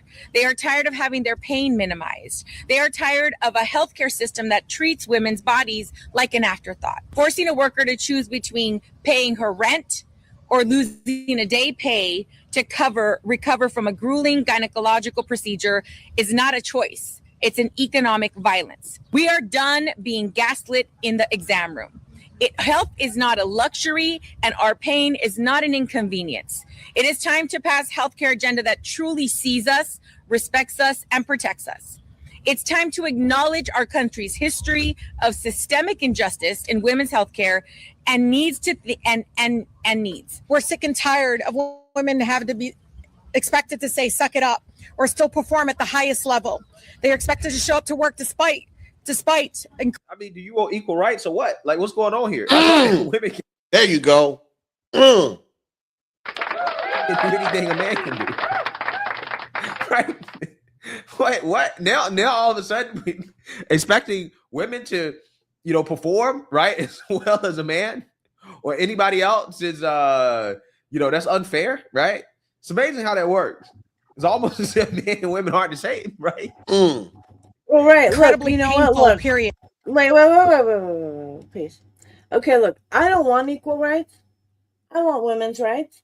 Look, I don't think if you're pregnant, you should be home. Your man should be taking care of you, and he should be getting ready to take care of you and that baby so that you could be a good mom, teach that child, whatever. You shouldn't even be out in the workplace. Number two. So I think all of this is bullshit up until the point if you, because I've had periods, I've had children, but I've also started going through like the beginning phases of menopause, and these fucking hot flashes, you guys, these are not fucking no joke. And the back of my head gets hot. And when I looked it up, it said that you have a 20% increased risk of having a stroke if that's where your hot flashes happen, because they happen different places for different people. I'm like, holy fuck. So, you know, like I have ice packs ready. I sleep with like cold, wet washcloths on my head at night. Like, it's ridiculous. So no, I think none of that should be happening until you're starting to go through menopause and shit. And I don't think you should even be working, and that shouldn't even be an issue. Like I said, No, because but you they should have a want to man get taking care of paid you. You for shouldn't be in having. the workplace. They want to get No, paid for no, having these issues. no, no, You no. understand? It's a It's like that's privilege kind to of be a crazy. mother. It's a blessing to be a mother. No, you don't get to act like everything's a fucking trauma. You know what I mean? It's like Hmm. my wife got what almost 6 months leave. Well, that's great because you should get to bond with your baby. That's what I'm saying. When you're pregnant, you have a baby, like it is I mean, she so got three, but she hard. had three. You know, It's so hard to same. go back to work though. Like and to keep nursing the baby, like it's better if you can nurse the baby longer. You know what I mean? All that stuff. It just sucks, man. And then you have to like you're not breaking the bond, but it is traumatic for the baby when you have to like go back to work and stuff. It's heartbreaking. We're supposed to be there for the babies, man. That's all I'm saying. We're supposed to be there for the babies. And sit through meetings after being denied competent health care. And for far too long, women's pain have been minimized, ignored, dismissed, and even politicized. We have to guarantee paid leave for reproductive health. That is the minimum. No one should have to choose between their paycheck and their health. So again, what's the incentive to hire women? Seriously, like what's There the you go. incentive to hire women? If this is going to be a problem in the future, I'm not saying that all women are thinking this, but let's say there was a good proportion of them, right? Then what would be the incentive to hire chicks? That's what I'm saying. And then when I say these things, like, oh, you It's a just a good woman question. hater, and it's like it's not a woman hater, bro. I'm looking at this as I'm looking at this through the lens of a business, bro. Like it's the same sentiment as when they stated that they pay black people lower than they pay white people. I mean, if that's the case, then they would be hiring black. I mean, if you think about it through the business lens, right? It's to save money and to make money, bro. To make the most money that you can, right? So if that's the case, I would hire whoever the fuck is getting paid the less. I mean, that's just me. Like when it came to my roof, I mean, the roof is still standing. It was some Central Americans that did that shit. You know, if it would have been some white dudes, I would have got it guaranteed. You know, they would have done it. You know, whatever. But it would have cost me an arm and a leg. Yeah.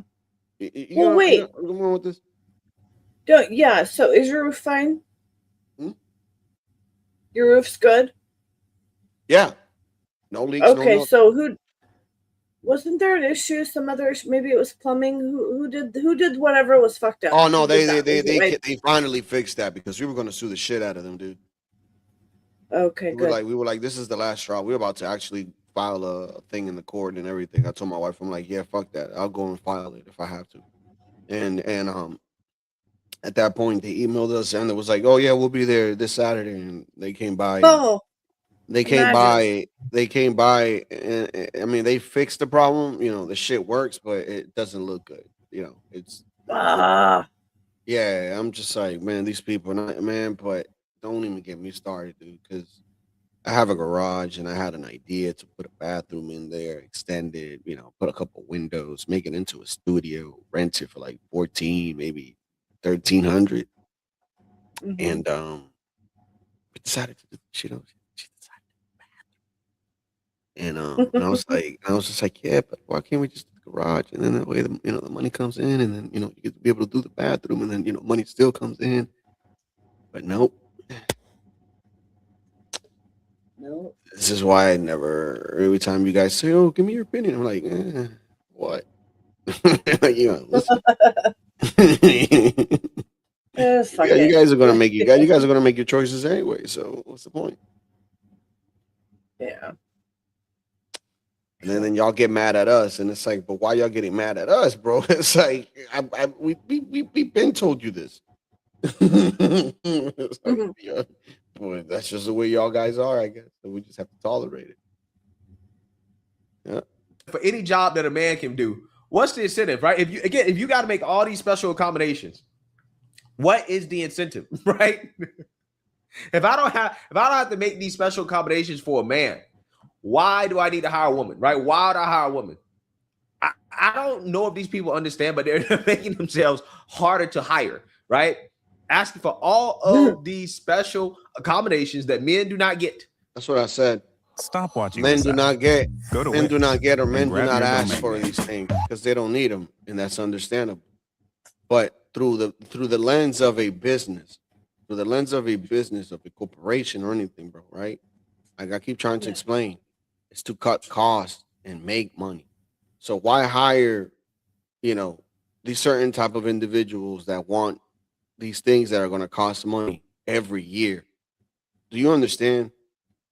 Like, and the price of the shit goes up too. So, like, man, nah, man. Like this is why you are responsible for your shit, your own shit. Like now, if you was to tell me, like, okay, Latinos, we cut a whole bunch of programs now, right? And we can start making these new programs or whatever. I wouldn't mind free diapers and free tampons for chicks. But we gotta cut a whole bunch of programs in order to get there. I wouldn't mind doing these things for y'all. But we gotta be realistic. We gotta cut a whole bunch of shit. And most of y'all don't want to cut anything because y'all always say, yeah, but how about this person? Oh, but how about that person? And I'm just like, dude, that's the problem. Stop worrying about them. That's the issue. Don't worry about How them. about They'll be all we right. cut? How about we cut benefits for like little gangbang men? For How about everybody. that? This is what I'm saying. For Look, everybody, if man. we cut the benefits for the little gangbanger dudes, then there'd be plenty of money for the Yeah, but what's the low-income percentage people of who need the other gangbanger dudes? benefits. Like, this is what I'm saying. What's the Dude, there's percentage a of lot. you Look at think what it's a you're lot? talking about in the world. Listen, you think that there's a lot of felons that are on food stamps and a whole bunch of shit like that. If you look at the numbers, I guarantee you it's probably less than 1.something%. Right? I So don't you know. gotta I start think it's a looking at fair amount. you gotta start looking at the contrast of shit. Like who's gaining more out of the system, bro, right? And that's where we need to start cutting. Boom, boom, boom, boom, boom, boom. Because even though you want to cut the little essays or whatever, that's not going to do not even a dent. This is what I'm trying to explain to you. It's just so much of it. Like, this is why I like Boulay. When he became president, he was like the ministry of whatever, the LGBT, bah, this shit, this is getting cut. This is getting cut. This is useless. This is useless. Good. That's how you're supposed to, and this is what I'm saying. All those are That's programs. how it should be. Those are exactly, but then y'all be saying like, oh no, but how about this person? Don't say y'all. I'm not a liberal woman. How about this child? How about this child? You don't feel sorry for this child? And it's like, no, I don't. It's not my child. I'm sorry to tell you, but I don't care. Like, if I'm in the street and the kid is hungry and I got some money, sure, I'll throw him a couple dollars or whatever. I don't give a shit. But that's not my responsibility to take care of this kid for the rest of my life. It's not my kid. Oh, but how about the old people? Whatever. Man, them old people, if they've never had kids in their life and they ain't saved their money, then well, boo-hoo. That's on them. Like, I'm not like, dude, like I'm keeping it simple, man. Like, and people could be like, oh, you a dickhead, you and that. No, it's simplifying shit. And I guarantee you, bro. I guarantee you. Listen, I guarantee you. You see how there's like the Palisades, how they got burnt down. I guarantee you, like, if all this stuff happens, Jules, like in the next 50 years, listen to me. I guarantee you that those insurance companies can pay out those houses in full. Oh yeah, I'm sure. Why would that be? Because there's a lot of competition now in the private sector that's able to do that. Do you understand? But when people don't understand. Well, this shit, man.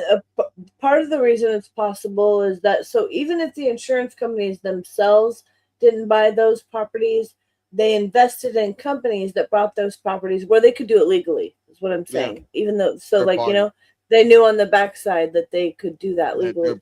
They're still making out. They're still making out on like doing a little land grab deal, for sure. Yeah, but that's all I'm saying. It's like we got to cut a lot of these programs, man. Yeah. Look, when they cut the whole food stamp stuff with, when the Democrats closed the government, they try to blame Trump for the stamps and all that. Remember that? I do. All those people felt entitled. They felt like they deserved the food stamps. They didn't feel like, damn, man, I'm in need. No, there was like, well, I better get my share because if not, I'm stealing. That's Yeah, you're entitlement. right. It was entitlement. Hmm. It's not the same thing as like, damn, man, what are we gonna do now? What are we gonna eat? 50 back around. Yeah. It's not the same thing. But that's not how it was. But uh let's get into Carmelo Anthony because that case begins tomorrow. We'll be talking a lot about that in the next couple of weeks, Jules. So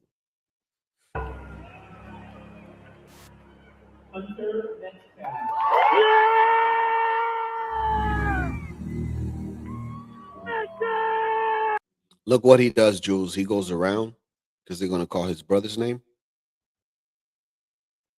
This shit right here, man.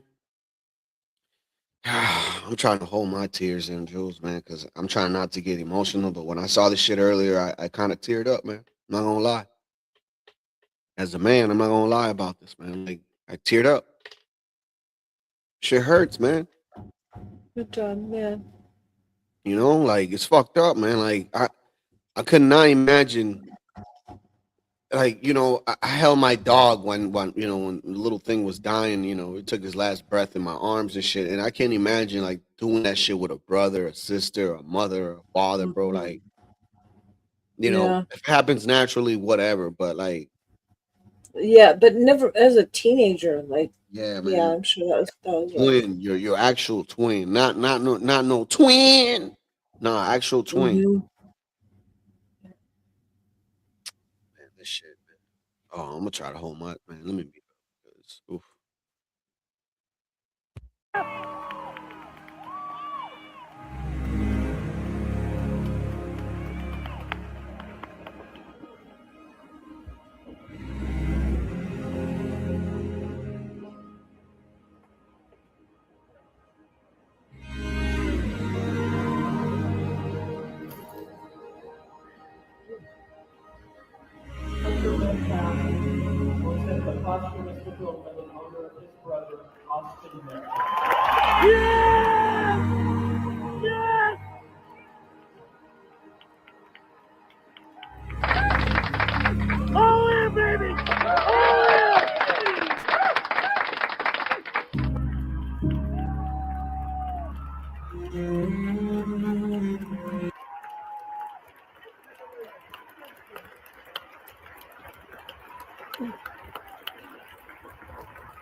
Yeah, man, Jules. How man, didn't that give you like didn't that make you feel some type of way?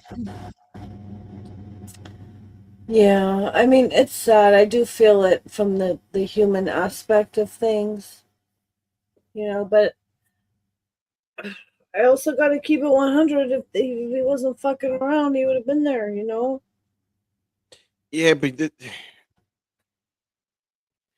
is it warranted for you to say, yo, move out my tent and like not even touch the guy to the point where he takes out a knife and just stabs you for that? Like, and just instead of saying, like, all right, bro, fuck it, I'll sit over there. Fine, cool, sit over there. Yeah, no, look, so Like, like it's not like I I'm haven't not looked saying that he into it has for to a move, long but it time. doesn't have to come to that point, bro. I haven't looked into that stuff in a long time, but the last thing, and I mean a long time, so I could be wrong. I could have gotten wrong information, okay? So there's that. But it seemed like what I remember was there was already a lot of back and forth between them. There was egging on and, like they were taunting each other like too much. There was already beef going on. And what I also understand from track meets is that you sit in your own team's tent. Like there's no reason to go to some other team's tent. And you shouldn't even have to be asked to leave. But he was like, "Oh no, I'm here. I'm not leaving." So there was there was a lot of bullshit. You know what I'm saying? He didn't need to be where he was, and and he brought the weapon there. Carmelo brought a weapon. You know what I'm saying? You So want to know what's crazy? He has had an incident at his school. Because I remember Oh yeah.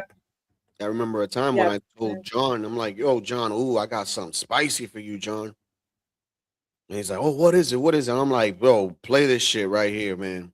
Bam. And it was a girl from his school that said, oh, I've always known him to, be a fighter, but not to take it this far. So what does she mean by that? That that he has had fights in the school. Not to the point where they had called the police, but they had brought the parents in with the other parents and they talked it out, and that's it. So this is why there was a rumor at the time that he was suspended anyways from school, that he shouldn't even be there. So I don't know if that was true or not, but I could tell you that he did fight in that school. One time that I know of, because this is all recorded. Like it's Yeah. Oh, I it's in read record. about that too. That he was suspended, and then Nate's right in the chat that he was skipping school and he went to another school's track meet with the weapon. Like he wasn't even supposed to be there. Because if he was at his school in detention where he was supposed to be. Because I think that's where he was supposed to be. Well, this is Metcalf, and that's Carmelo. For those that don't remember, I put that up there so you guys can see. And then let's go to, let's take you back to time so we can recap on the incident. Second. An open universe where you Carmelo and dude, that game, I wanted to get that shit. That game is crazy. That's an infinite universe, Jules. Infinite universe. Like the game doesn't stop. Like you travel in the spaceship, you go from different planets and take over and shit. It's just nuts. Oof. I might get that game. I don't know. But anyways, let's get back to the Carmelo thing. Carmelo Anthony, the 18-year-old accused of fatally stabbing 17-year-old Austin Metcalf in April during a track meet in Frisco, was formally indicted by a grand jury today for murder. Fox 4's Amelia Jones live with details and response from the victim's father and attorney. Amelia. Steve, the indictment is the natural next step in any criminal case, and it paves the way for the case to move closer to a potential trial. A Collin County grand jury indicted 18-year-old Carmelo Anthony with first-degree murder. He's accused of stabbing 17-year-old Austin Metcalf at a Frisco track meet earlier this year. Anthony was 17 at the time of the stabbing, and he's being tried as an adult. The Collin County District Attorney's Office released a rare video statement about the indictment. Anthony's defense attorney also put out a video statement reiterating Anthony's claims that he acted in self-defense. The case has gained national attention and set off a social media firestorm. Much of what's swirling around online is misinformation. This could be one reason why both sides chose to record statements on such a procedural matter. I spoke with Russell Wilson, a former Dallas County prosecutor, not involved in this case. As media scrutiny increases, I think it increases the pressure, if you will, on the case. The core facts don't really change, but there's a greater magnifying glass. And so missteps are amplified, and that applies for both sides. Hey, pause it real quick. That guy is a cross between Universal Jones and Frederick Douglass. Stanley? Damn. No, not Stanley, the real Frederick Douglass. Oh, okay. I thought you meant the real. I thought you meant Stanley. Whatever. Whichever's funnier. Whichever one's Stanley, funnier. he'll whatever. be like y'all some ignorant motherfuckers. Stanley, he'll be like y'all some ignorant motherfuckers. Yeah, he will. Father Jeff Metcalf about the news of the indictment. He sent me back the following statement. I am pleased that we are moving forward with the first-degree murder indictment. It now goes into the court system. I fully believe that justice will be served for Austin Metcalf. I look forward to the forthcoming trial, but it will never bring back my son. If convicted, Anthony faces life in prison. Coming up on Fox 4 News at 9, you'll hear directly from the Collin County DA's office and directly from Anthony's defense attorney. Plus, we'll share what comes next. For now, Steve, back to you. All right, Amelia. Well, that case begins tomorrow, y'all.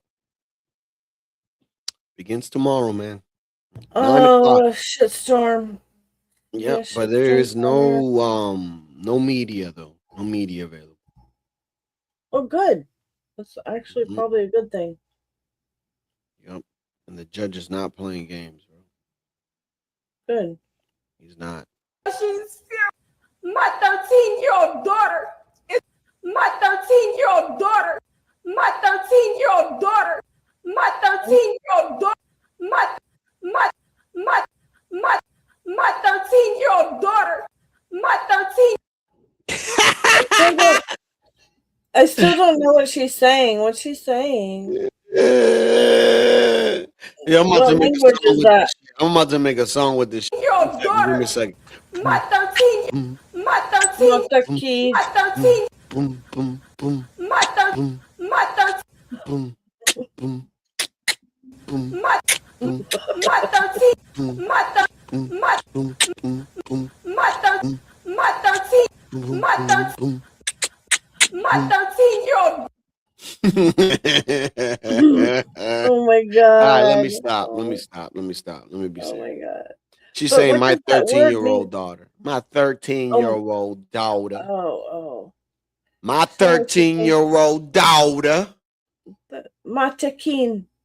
That's what I heard. See my cane.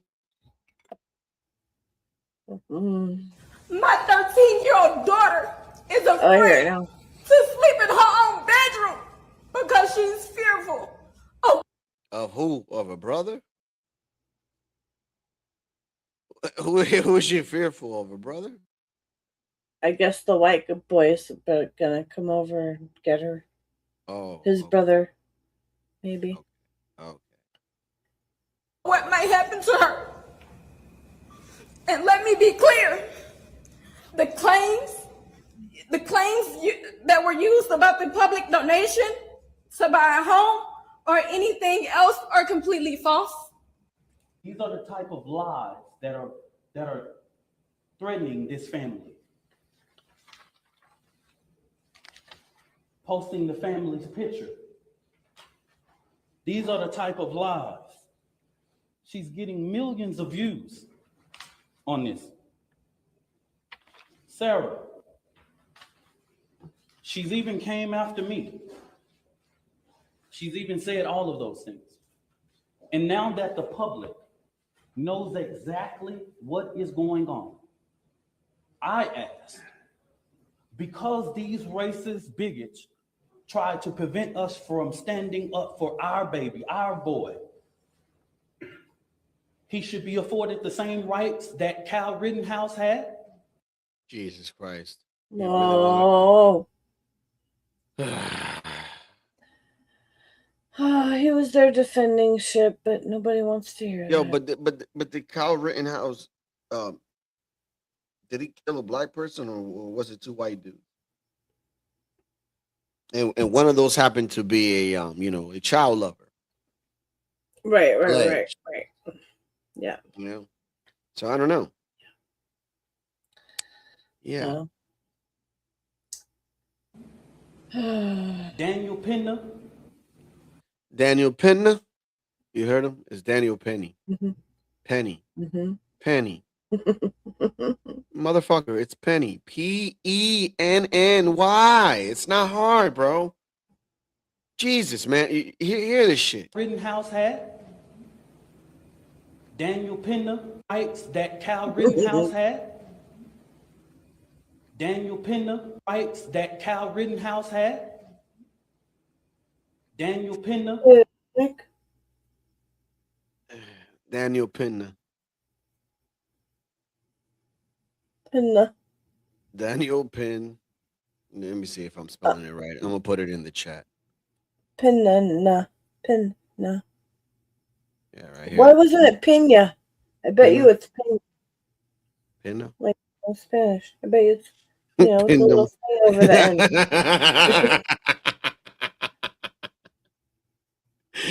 Oh shit, man. All right, yo. No. wait. Rights that Cal Rittenhouse had.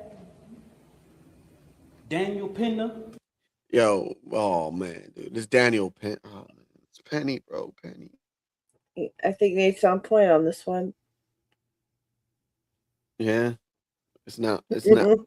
not Pinna. Pinna. All right, let's see one more time. Rights that Cal Rittenhouse had. Daniel Pinna. Yeah, Pinna. Yeah. You got it. And all of the people who have claimed whatever their defense was, he should be afforded the same right. Daniel Pinna. Nobody in the public media has one video camera, but we got the video of Cal Rittenhouse with an AK-47 shooting 3 people in the back. Bro. You do not have that video. Bro. No. Oh my Nah, God. he lying though, because he didn't shoot him in the back. He shot him in the front. Yeah. That's why he won. Yeah. Like, what Dude are you was talking coming about? out. It was self-defense. Like, Hey, you coming at him? You throwing but what see, is the shit? the The people bottles who that are want to fire, believe this cocktail guy, mocktails yeah, at the guy. Like, come on, man. they're just gonna believe him. You know, people who Like, want to believe Jesus him are Christ, gonna man. believe him. Yeah. Yeah, Crazy. this guy's a retard. We got that. And he raised more than $2 million publicly, and nobody said anything. Nobody said anything. More than $2 million publicly, and nobody said anything. Aren't you supposed to be, you know, doing a joyous work for the Lord and not looking for praise on earth, but your reward in heaven? What he's basically trying to state here is that when they got donations, they got flocked, right? But when Kyle Rittenhouse got the $2 million in donations, nobody said anything. Yeah, And it's I know, like, but it's a difference. It's a difference in contrast here, but he doesn't see it. it's fine for them in that situation. Yeah, it's some double standards. What I'm saying is that his own pastor would probably usually be saying, you know, where's my 10%? Where's the 10% for the church? The guilt trip and sustaining the community, the church, all that. You think this dude is a fucking pastor for real, bro? I think this dude is a joke. No.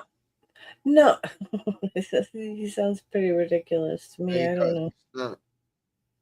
Not educated. You know what I mean? Daniel Penny. Trying to come for us. He went to seminary I call school. for the overwhelming support for this fund. The disinformation that was put out was literally deliberate to prevent you from helping this family.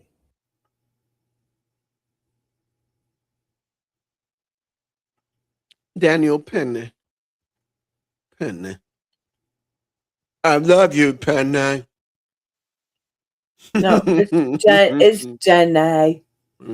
Penny. I was running. I love you, Jenny. Now look at this guy in his for the whole black community. I'm just speaking for myself. Yes, I'm gonna say it out loud. Yes, I am defending Carmelo Anthony because he's black. I'm defending him because he's black, because you attacked him because he was black. You decided that he was a thug because he was black. You decided that this young man shouldn't have a bond because he was black. You decided that this young man should be charged as an adult because he was black. This young man should get life in prison because he was black. You didn't even know the details. You still don't know the details of the case. So yes, I am defending Carmelo Anthony because he is black, and you are attacking him because he is black. You respect nothing. His father said he didn't think this was a black or white issue. He didn't want it politicized. You turn it right around and you politicize it. You make it a black or white issue. What? And you Wait, think black America is supposed to just sit pause. back and let you find this young man guilty in the court of public opinion before he could even get a fair trial. Now, it don't work like that. It's cause and effect. You attacking him because he's black. I'm defending him because he's black. That's how that works. You still looking for your Trayvon Martin. You still looking to get even. You just have to be the victim. Y'all need to grow up. You need to grow up and have an honest conversation about race relations in America. You need to get honest with yourself. And some of you people probably were allies back in 2020. Some of you people probably were on the internet going, if black America just educate us on what it's like to be black in America, until something like this happens and the true you come out. So yes, I'm saying the loud part out loud. I'm saying the quiet part out loud. Yes, I am defending Carmelo Anthony.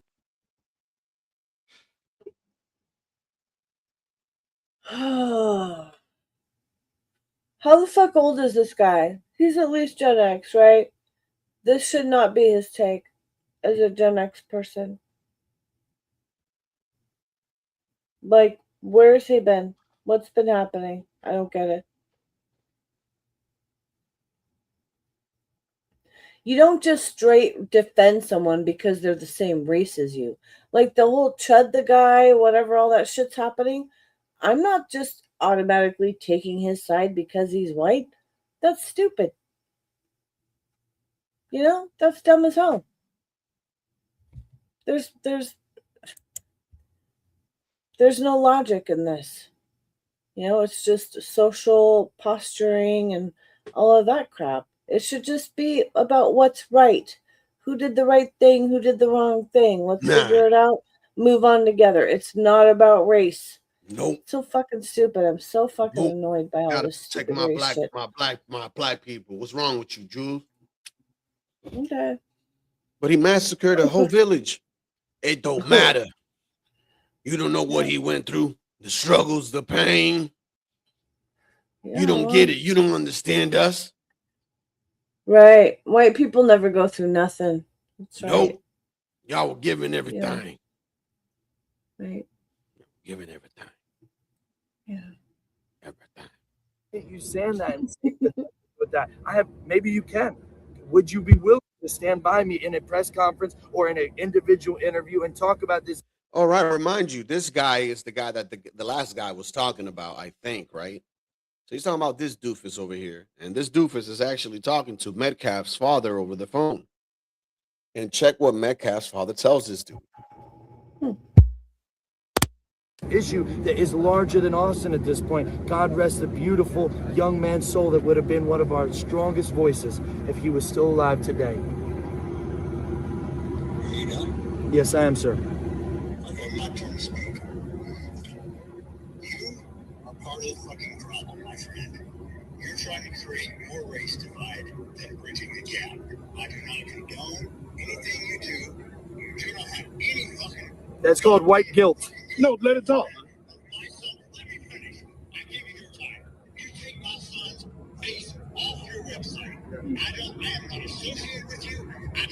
You're creating more Austin Metcalfs with your weakness, sir. You are. Yo,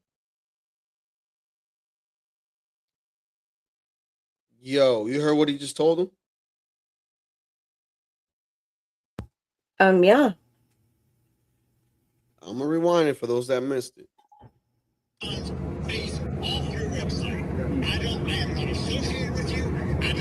You're creating more Austin Metcalfs with your weakness, sir. You are creating more Austin Metcalfs with your weakness. You are being weak. I gotta be honest with you about that, sir. You're being condemn your son's killer and the culture that caused it. Hey, Jeff. That's the problem. You've been submitted. Hold on, Jeff. You've been submitted. Black men here, sir.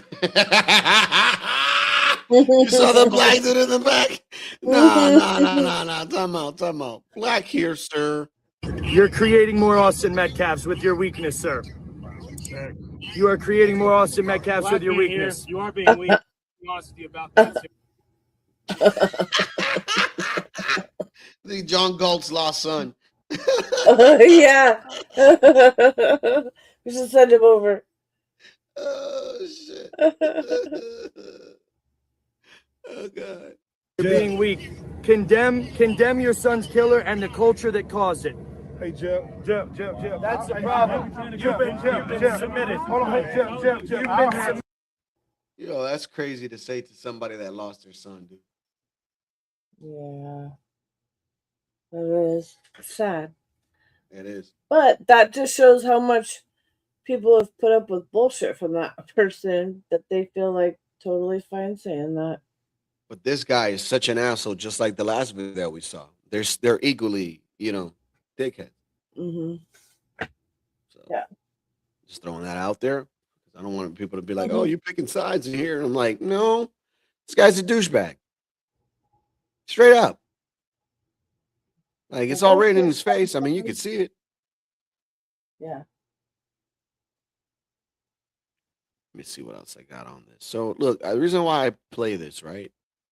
Check this out. So bail's we're gonna have a bail. I'm gonna set just a bond right now till we have our bail hearing. Then I'll let you make all the arguments. We can go through all the factors in the statute and see if that gets amended up or down. Okay. Yes, sir. I'm going to set initial bond at 1.25 million. 1.25 million. Based upon the fact of how many people were in the courtyard, we're here at the courthouse, and the seriousness of all these felonies and his bond status. Okay? Yes, sir. So the 26th at 9 o'clock, I'm sorry, the 21st at 9 o'clock for a bond hearing, and then the 26th at 9 for a preliminary hearing right here. Does that work for everybody's calendar? General, does that work for the state? Yes. All right. Just for the court's information and Mr. Finley, the state is going to 1.2, just for bond. Just for bond. For defending and protecting himself, right? Because that's literally what happened. The guy lunged at him, he shot himself. Well, I think that's 125K, technically, that he has to come up with, The bail bondsman, you give him 10% of what the bond is, right? Okay. But still, I mean, I don't think my family would come together with 125K. Yeah, I think you got it wrong, dude. I think if the judge said, they say 10%, but if the judge sets the bond, let's say at 1 point, whatever it is, I think it's what the bond is set. I don't think. So then really the judge should be saying 11.2. Like, I don't know. I'm gonna look this up because I have the understanding of like if they say 10%, okay, that's what it is. Okay. So if he has to come out with the full thing, then that's a bitch. Oof. So Nate, what do you think his bond is? Yeah. Me once, but it was much smaller. I said 10%, if it's 10%. Yeah, man. Okay, I always thought it. All right, So I guess you're right. If the judge is saying bond, so difference between bail and bond, right? Yeah. So, like say the judge says, that's what I was trying to $100,000 bond. That's 10K bail. Yeah, bail and bond are two different things. Bail bond. Like so, yeah. 10% of the bail, because I've been locked up and I had to pay bail, right? So it was only 10%. Right. Yeah, that's what I'm saying. So the judge was already saying the 10% amount? Yep, I think so. Because that's so that's why he was like, oof. That's why I hurt him so much. Because if it wouldn't have been 100-something K, I think he would have been out already, dude. You know what I'm saying? Yeah, for sure, for sure. Mm-hmm. But this guy's bond went from $1 million to $250,000. All right. Come on, man. Just follow back behind us. Just stay close, okay?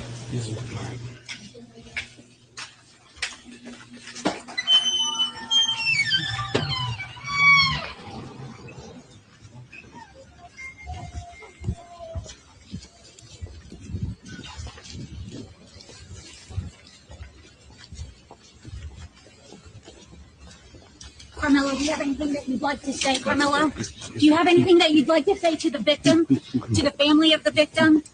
Why were you armed, sweetheart? Carmelo, why were you armed at school? Sweetheart, explain your self-defense. How is this self-defense? Excuse me. Carmelo, is there anything you want to say to the community that's donated?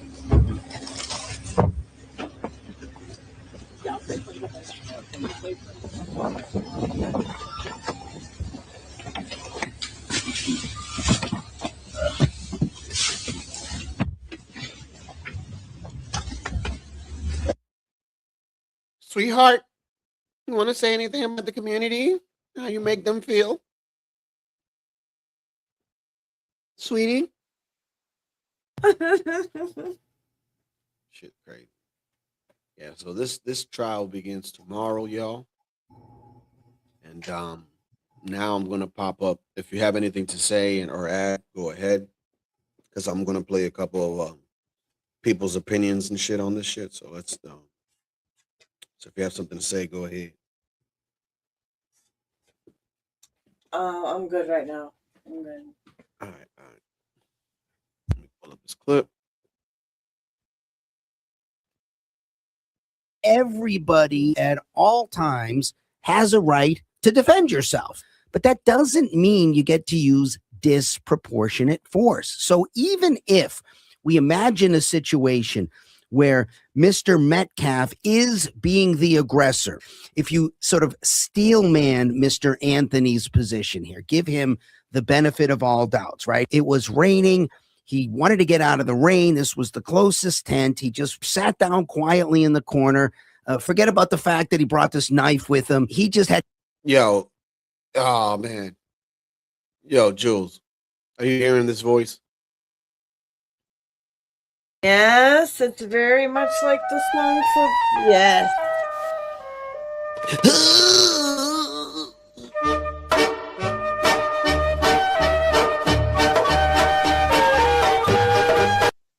Yeah.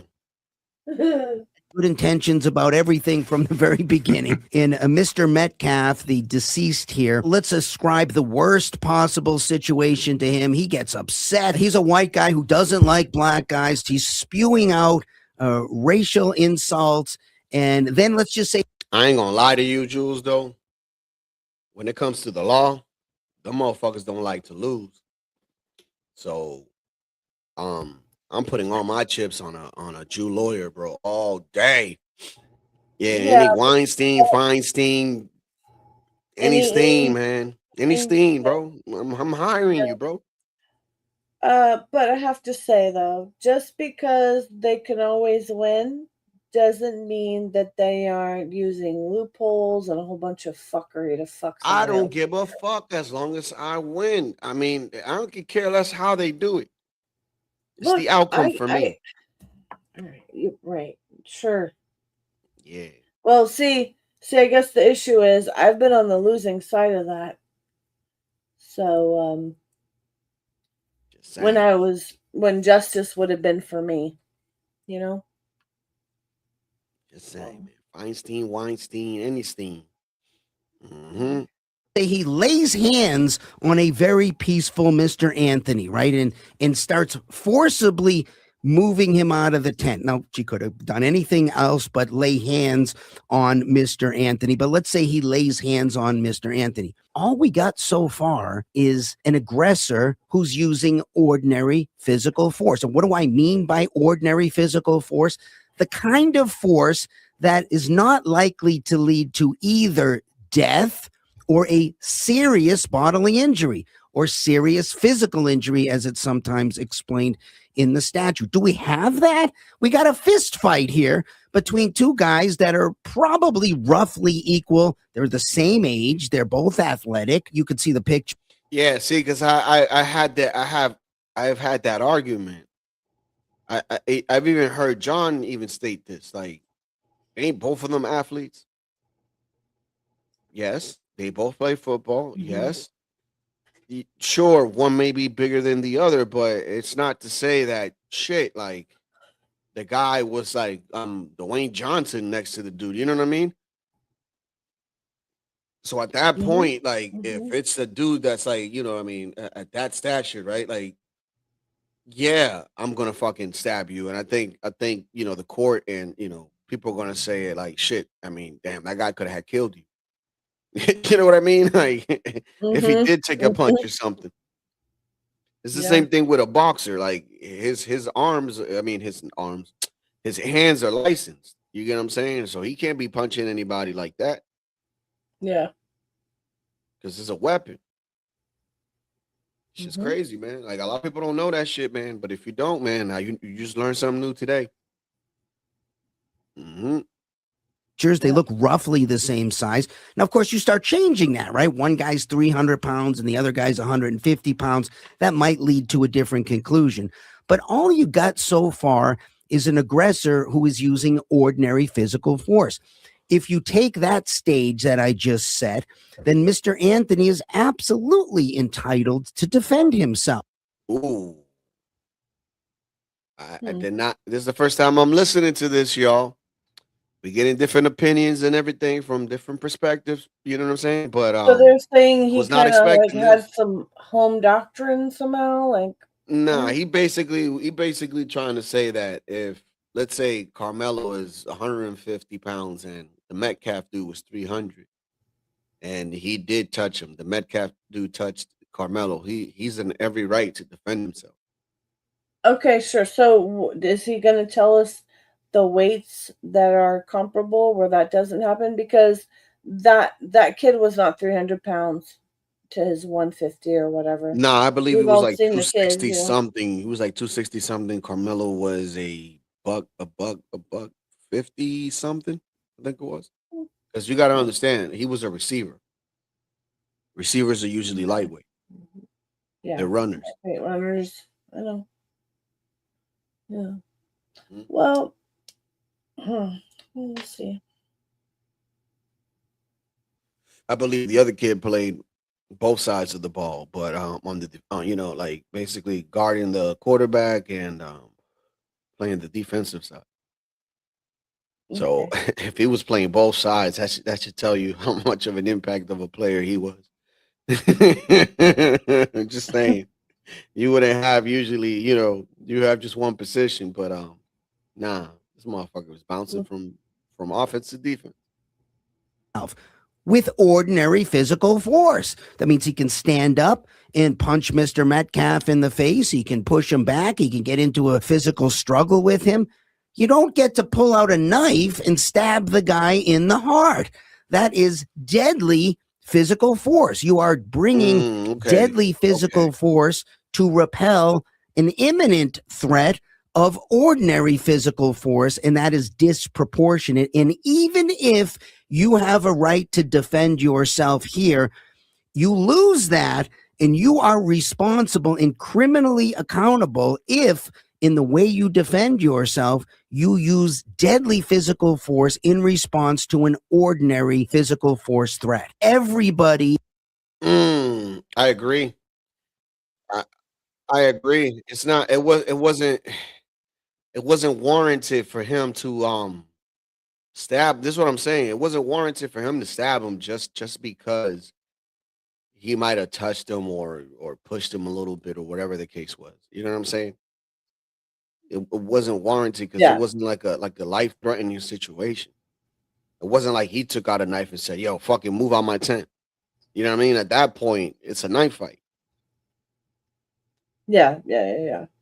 Yeah, but you can't be a guy shooting fish in a barrel, bro. Like that's basically what he did.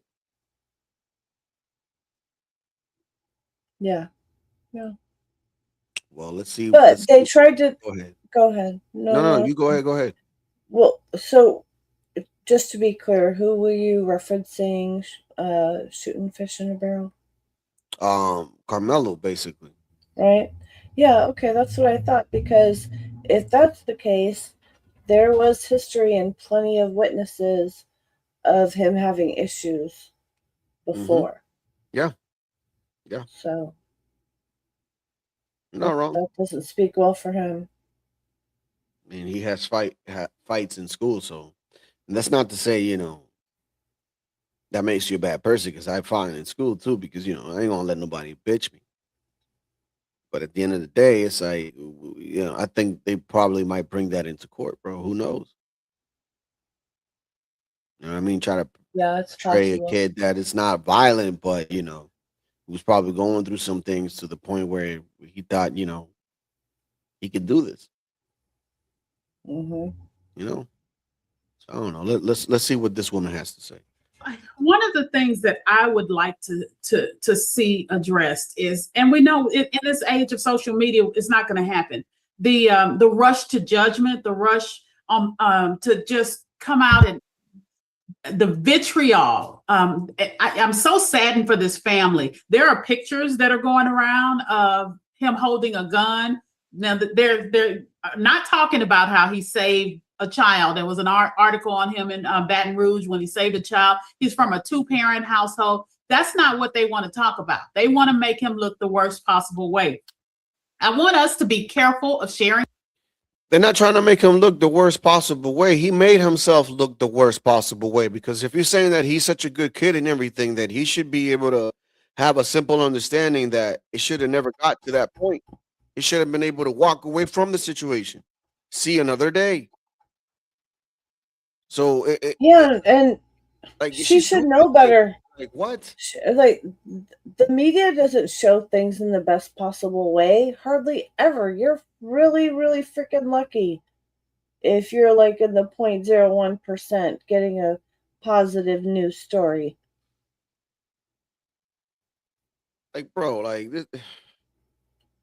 Like, all I'm saying is, if it was the other way around, right? The same story, the same everything, the same plot, the same MO, right?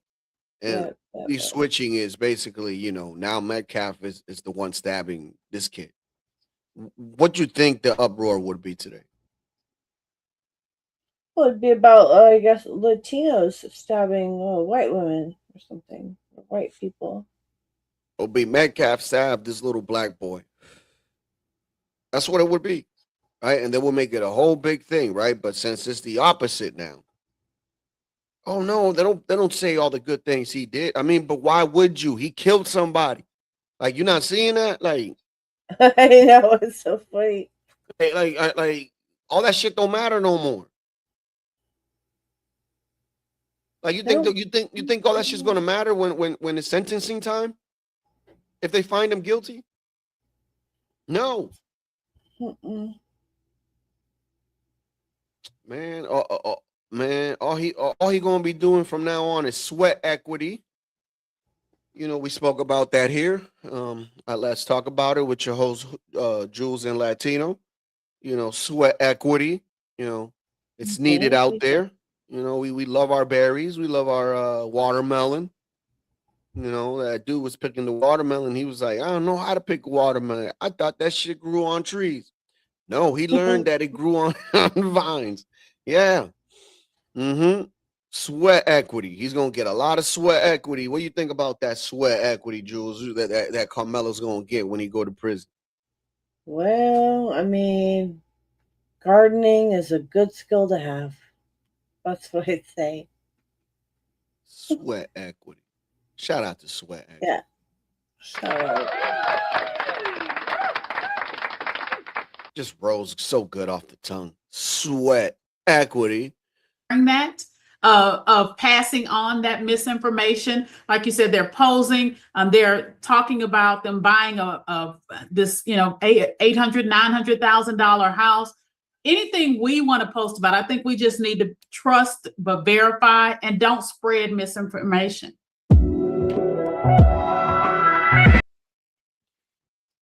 Yeah. The last part is the only thing that I could agree with you. Don't share. Don't spread misinformation. Yeah, but everything else is just like, what? What the hell did Yeah, I just but give? she is the misinformation, so you maybe should have a problem with some of the stuff she's saying. Oh no, I have a problem with everything she said. Hey, so this is the woman, I guess. This is the woman that they were bashing. She's like, this woman here is making a mockery out of us. The guy that was speaking, whatever his name is. So this is the woman that he was talking about. So let's see what she has to say. Hi, Sarah Fields, investigative journalist. But on top of being an investigative journalist, I am also a precinct chair and a state delegate. So I do a lot in legislation. And so now you're starting to mess around in my area. Let's take a listen. And we know that he was not enrolled in grade 12. He wasn't. They were juniors. Austin Metcalf should never have received his diploma. It's a violation of Texas Education Code 28.0254. Wrong. I understand that you're really salty about a victim receiving a diploma posthumously after being stabbed to death last year at a Texas track meet.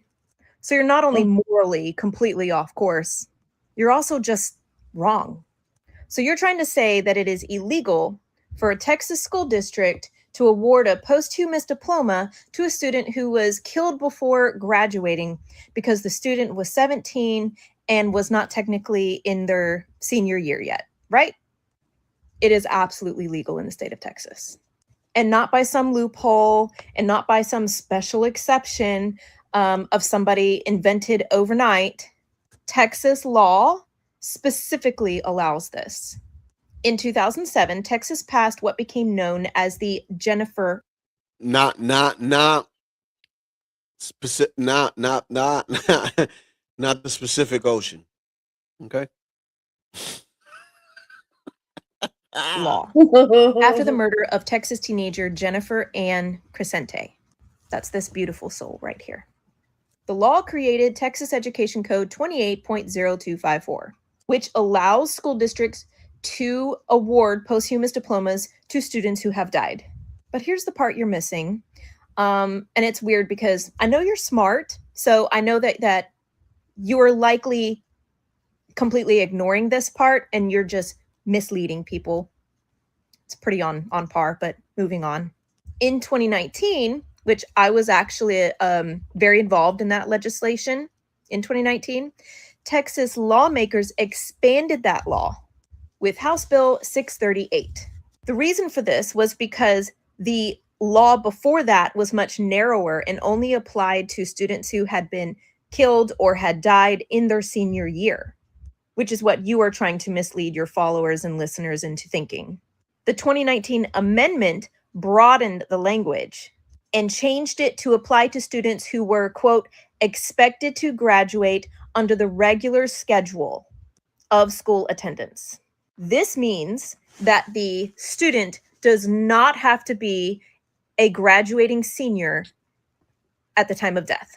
If the student was expected to graduate under the normal educational timeline, Texas law allows the district to award a posthumous diploma at the time that the student would have graduated, which is when Hunter Metcalf graduated. So yes, legally, a 17-year-old student who was stabbed to death in the heart. And that black chick didn't make any sense on the phone talking because didn't his twin brother graduate and they twins? So wouldn't they both been graduating at the same time? Made no sense. How you sit here and say, oh, he's 17, he can't graduate. I mean, if that was the case, then his brother wouldn't be able to graduate either. The year before can legally receive a posthumous diploma. This isn't breaking rules. It is the rule. And it's been a law for years. You are free to debate whether you emotionally or personally agree with it. I don't really care about that part because I have zero respect for you whatsoever. but you can't misrepresent the law. Legally, the answer is very clear. It's a fact. Yeah, man, these people, man. But it's okay for the convict that's about to be a convict, basically, to go to college. Yeah. If Carmelo Anthony ends up going to prison for murder, black people are not going to loot and riot. I don't know if people have been seeing or understanding. Black people ain't rioting or doing all that protesting or any of that, especially for the next 4 years. It's not going to happen. But I tell you what's going to happen. If Carmelo is set free officially and his charges are dropped, white people are going to storm the Capitol again. If No, not, they're not. probably storming police stations. If not, No, they're not. No, they're not.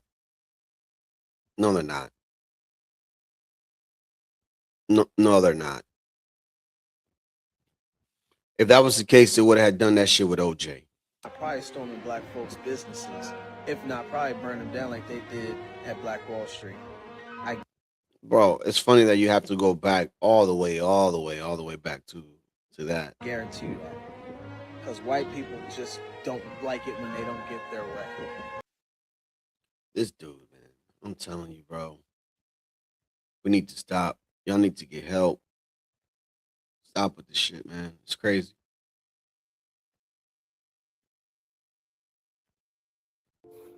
I don't know where you stand at on the whole Hunter Carmelo issue. Most of y'all made it about race. When it's not about race, it's about who's right and who's wrong. Amen. I'm not going to keep going over the story 100 times like everyone else, because once all the facts come out, you're going to see that Austin was in the wrong. He deserved to get Oh, God. over it? Maybe not, but he was in the wrong. But I know the law does state that if you're in the commission of a crime and someone loses their life, the surviving person who was in the commission of the crime with that person is charged with the death. So Hunter, his brother, needs to be charged with Austin's death.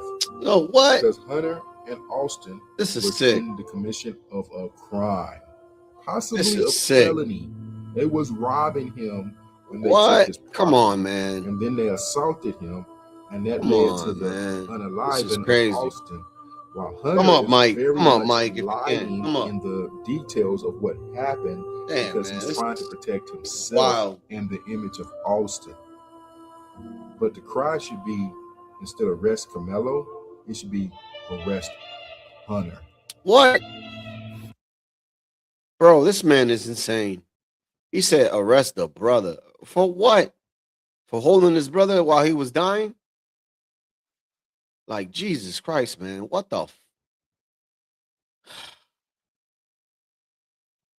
Lord have mercy. Y'all remember my reporting on the Carmelo Anthony case and how I had suspicions of Austin Metcalf's father being a racist.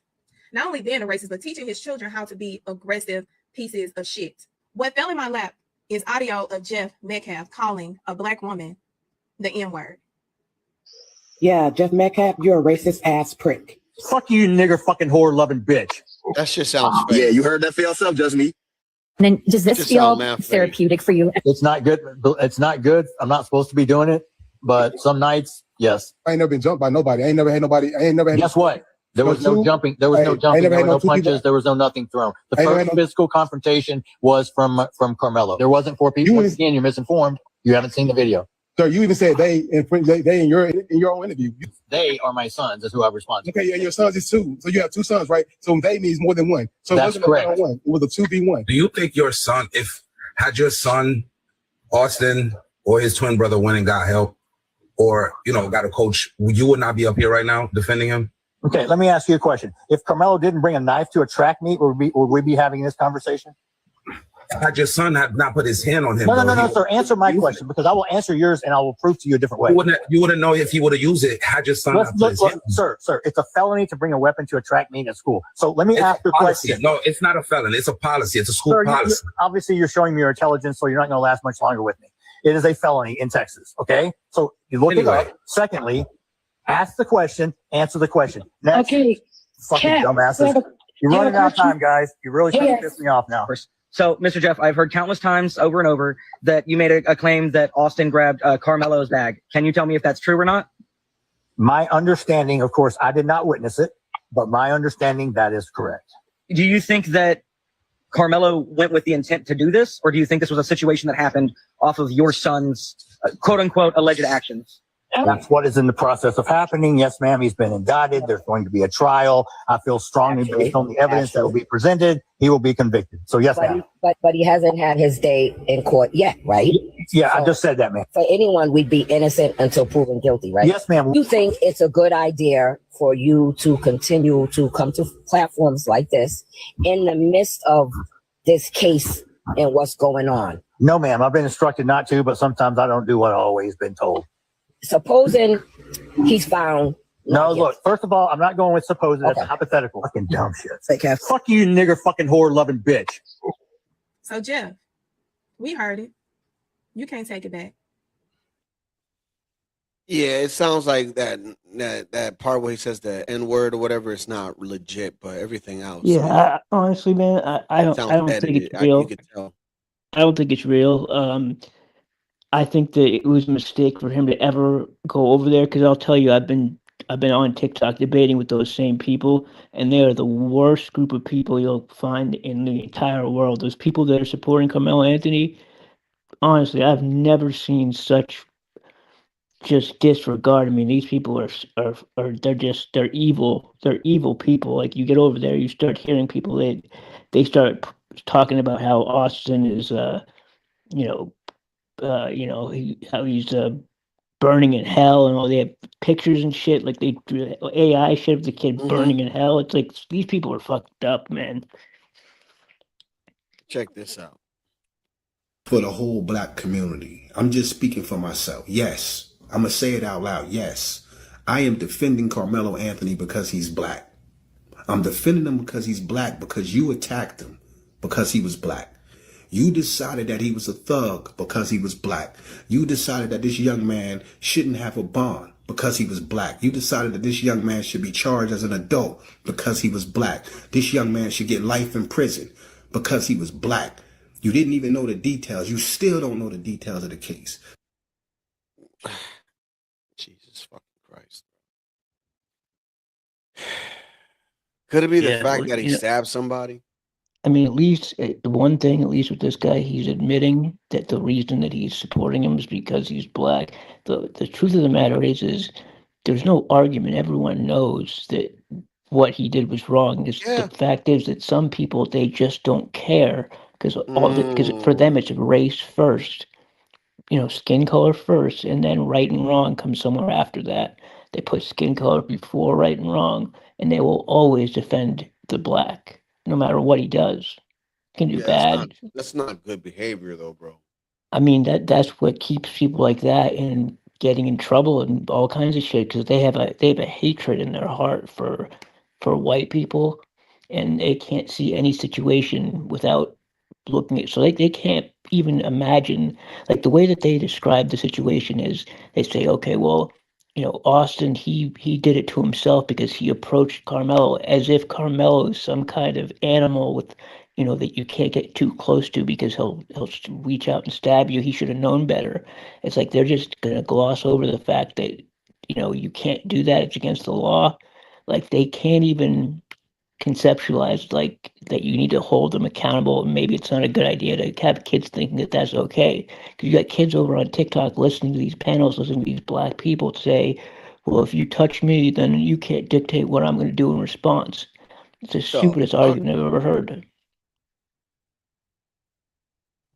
So you never heard of fucking just fighting back with hands or something? Yeah, I mean, they don't seem to. They say, well, no, what their excuse? They have an excuse for everything. Like, you say that, I'll say, well, because what happened was there was there was a surveillance video that showed, I guess, like it was from really far away. It was like from one of the cameras in the stadium. For like a while, that video was available to be viewed. If you actually went down to the Mhm. police station in Texas, you could actually watch it. And a number of people did. So what people started doing is the people who supported Carmelo who saw it started making up lies and saying, "Oh, I saw the video and I saw this. Like I saw 4 people attack him." And those lies spread to the point where people started to accept, "Oh yeah, he was attacked by 4 people." But when you listen to the news and all the different news programs, you saw the video said you can't see anything. Like it's too far away. There's no audio. You can't see anything what's going on. You can't identify anybody. But they needed to add some kind of lie in there in order to even have a chance at making this justified. But when this is just going to court tomorrow, Mhm. it's all going to be exposed, and those people are all going to look dumb. But they just can't. They can't. John always talking about they have no future. They can't like they have no foresight. They can't see that there's going to be a day when they're going to have to eat their words. Like these people who've been arguing on TikTok for a year about this stupid thing. Like, what are they going to say when this kid No, gets they're convicted? just gonna drop it and move on. I mean, I think what they'll do is for a while, because there's people that are so damn invested in this thing over on that app that there's people going to the damn trial to just be outside, like on some weird shit. They're going to come back and say that he was railroaded because he was black, and that's what they'll say, and then they'll try to forget about it, and that's what their excuse is going to be at that point. Crazy. But he's So lucky. yes, I The am kid's defending lucky, Ben. He's lucky he wasn't 18 years old when he did this, because he'd be up for the death penalty. Mm. I mean, like literally, it's a Yeah, it is matter of a couple Texas. of months. Like it's like literally, he was almost 18 when he did this. He probably would be getting capital murder for this shit. Yeah, it's Texas. Carmelo Anthony because he is black, and you are attacking him because he is black. You respect nothing. His father said he didn't think this was a black or white issue. He didn't want it politicized. You turn it right around and you politicize it. You make it a black or white issue. And you think Black America is supposed to just sit back and let you find this young man guilty in a court of public opinion before he could even get a fair trial. Now, it don't work like that. It's cause and effect. You attacking him because he's black. I'm defending him because he's black. That's how that works. You still looking for your Trayvon Martin. You still looking to get even. You just have to be the. Is that true, MFB? You guys are trying to get even? I don't know what does he even mean? Get even for what? I mean, Trayvon got You killed. guys need your Trayvon Martins and to rally. I mean, maybe from what I people who are. remember, at least with that case, I wasn't really following it that closely, but I don't remember anybody rallying the way that people were rallying for Carmelo. I don't remember them rallying for like George Zimmerman guy. I remember him being pretty much like an outcast after that whole thing. Like everyone was against him. He didn't have support like the way this Carmelo kid's got support. And honestly, in his situation, he most likely was acting in self-defense. Sounds like from the evidence at least. There's none of that evidence in this case. This case, literally, the kid got asked to move, and he killed the kid in response. Mm-hmm. Agreed. You see, these people are crazy, man. Yeah. I need to grow up. You need to grow up and have an honest conversation about race relations in America. You need to get honest with yourself. And some of you people probably were allies back in 2020. Some of you people probably were on the internet going, if Black America just educate us on what it's like to be black in America, until something like this happens and the true you come out.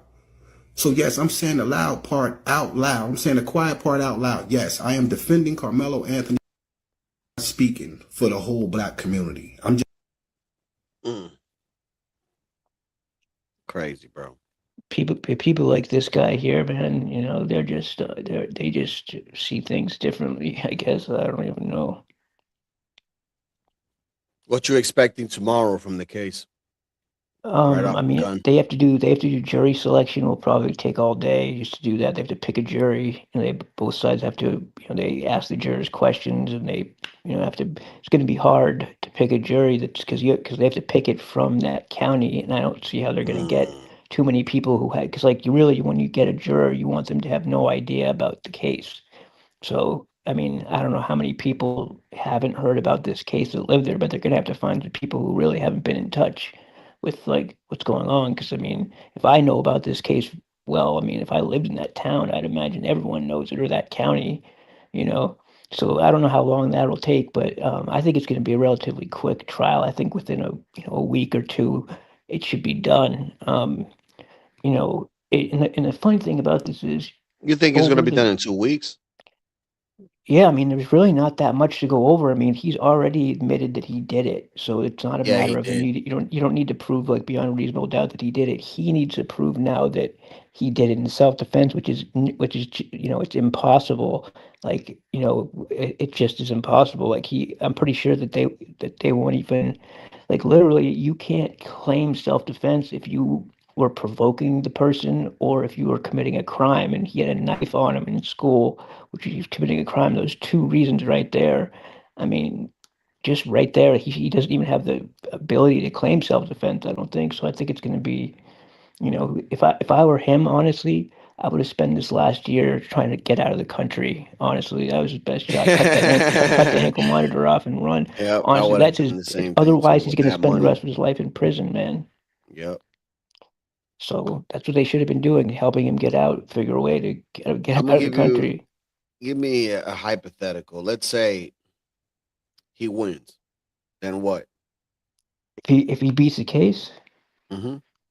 I mean, the only way that that would be Which is happen. highly unlikely. But I mean, if it were to happen, there would have to be some evidence that came out that would show like that Austin had a gun or had a weapon or was he has to make them believe that a reasonable person, just a normal everyday person, would feel like that they needed to use deadly force in that situation. And the only way you can really do that is if you're sure that someone is going to be coming at you with that same amount of force. So Yep. he'd have to say that. I mean, he'd have to make the case that the knife wasn't his and that it was Austin who came to him with a knife and tried to use it on him, and he took it out How of his hand, about and that's his only shot would be that. how about if they make the case that he was bigger than him, and that's a possibility to say that I mean, that would be a that he very get out tough. strong. I mean, he's not. He's really. I mean, if you look at the actual sizes of the two kids, they're not that much. There's really not a whole lot of difference. I mean, like Austin's a little bit bigger, but I mean, Carmelo was a football player. He's not. He's not a small guy. He's like 170, 180 pounds. He's a little bit smaller, but Thought he was like a you. $150. I mean, no. They showed his stats. He's like 6 foot. He's like just below 6 feet, and he's about 175 pounds. He's in good shape. It would be very difficult. And the thing is, though, is that from what we can tell, at least Austin didn't come to him trying to fight him. He just was asking him to leave the tent. So you have a situation where a kid goes into some other team's tent, and I guess when it comes to sports like that in Texas, you don't go into some other team's tent. Like it's unheard of because it's just like you don't do it. It's like going into someone's locker room or something like that or their bench, a baseball game. So he goes and he sits down at another team's tent with a knife on him and he's talking shit. Like so that right there is he wanted a problem. I mean, the prosecution is going to paint the picture that this kid brought the knife. He wanted a reason to use it. So he sat down under there, started talking shit so he could get, a reaction from someone. He got a reaction. The kid came over and asked him to leave. He immediately put his hand in his bag and said, touch me and see what happens. So he's basically saying, give me a reason so I can use this knife on you. So he's already thinking, I want to use this knife. And it's going to be, I mean, I think it's going to be impossible for them to have anything to defend. Like, I mean, how can you talk like that? Touch me and see what happens and try to say that you were in fear for your life? Like, really? I mean, it's just not within reality. Like, I just don't see it.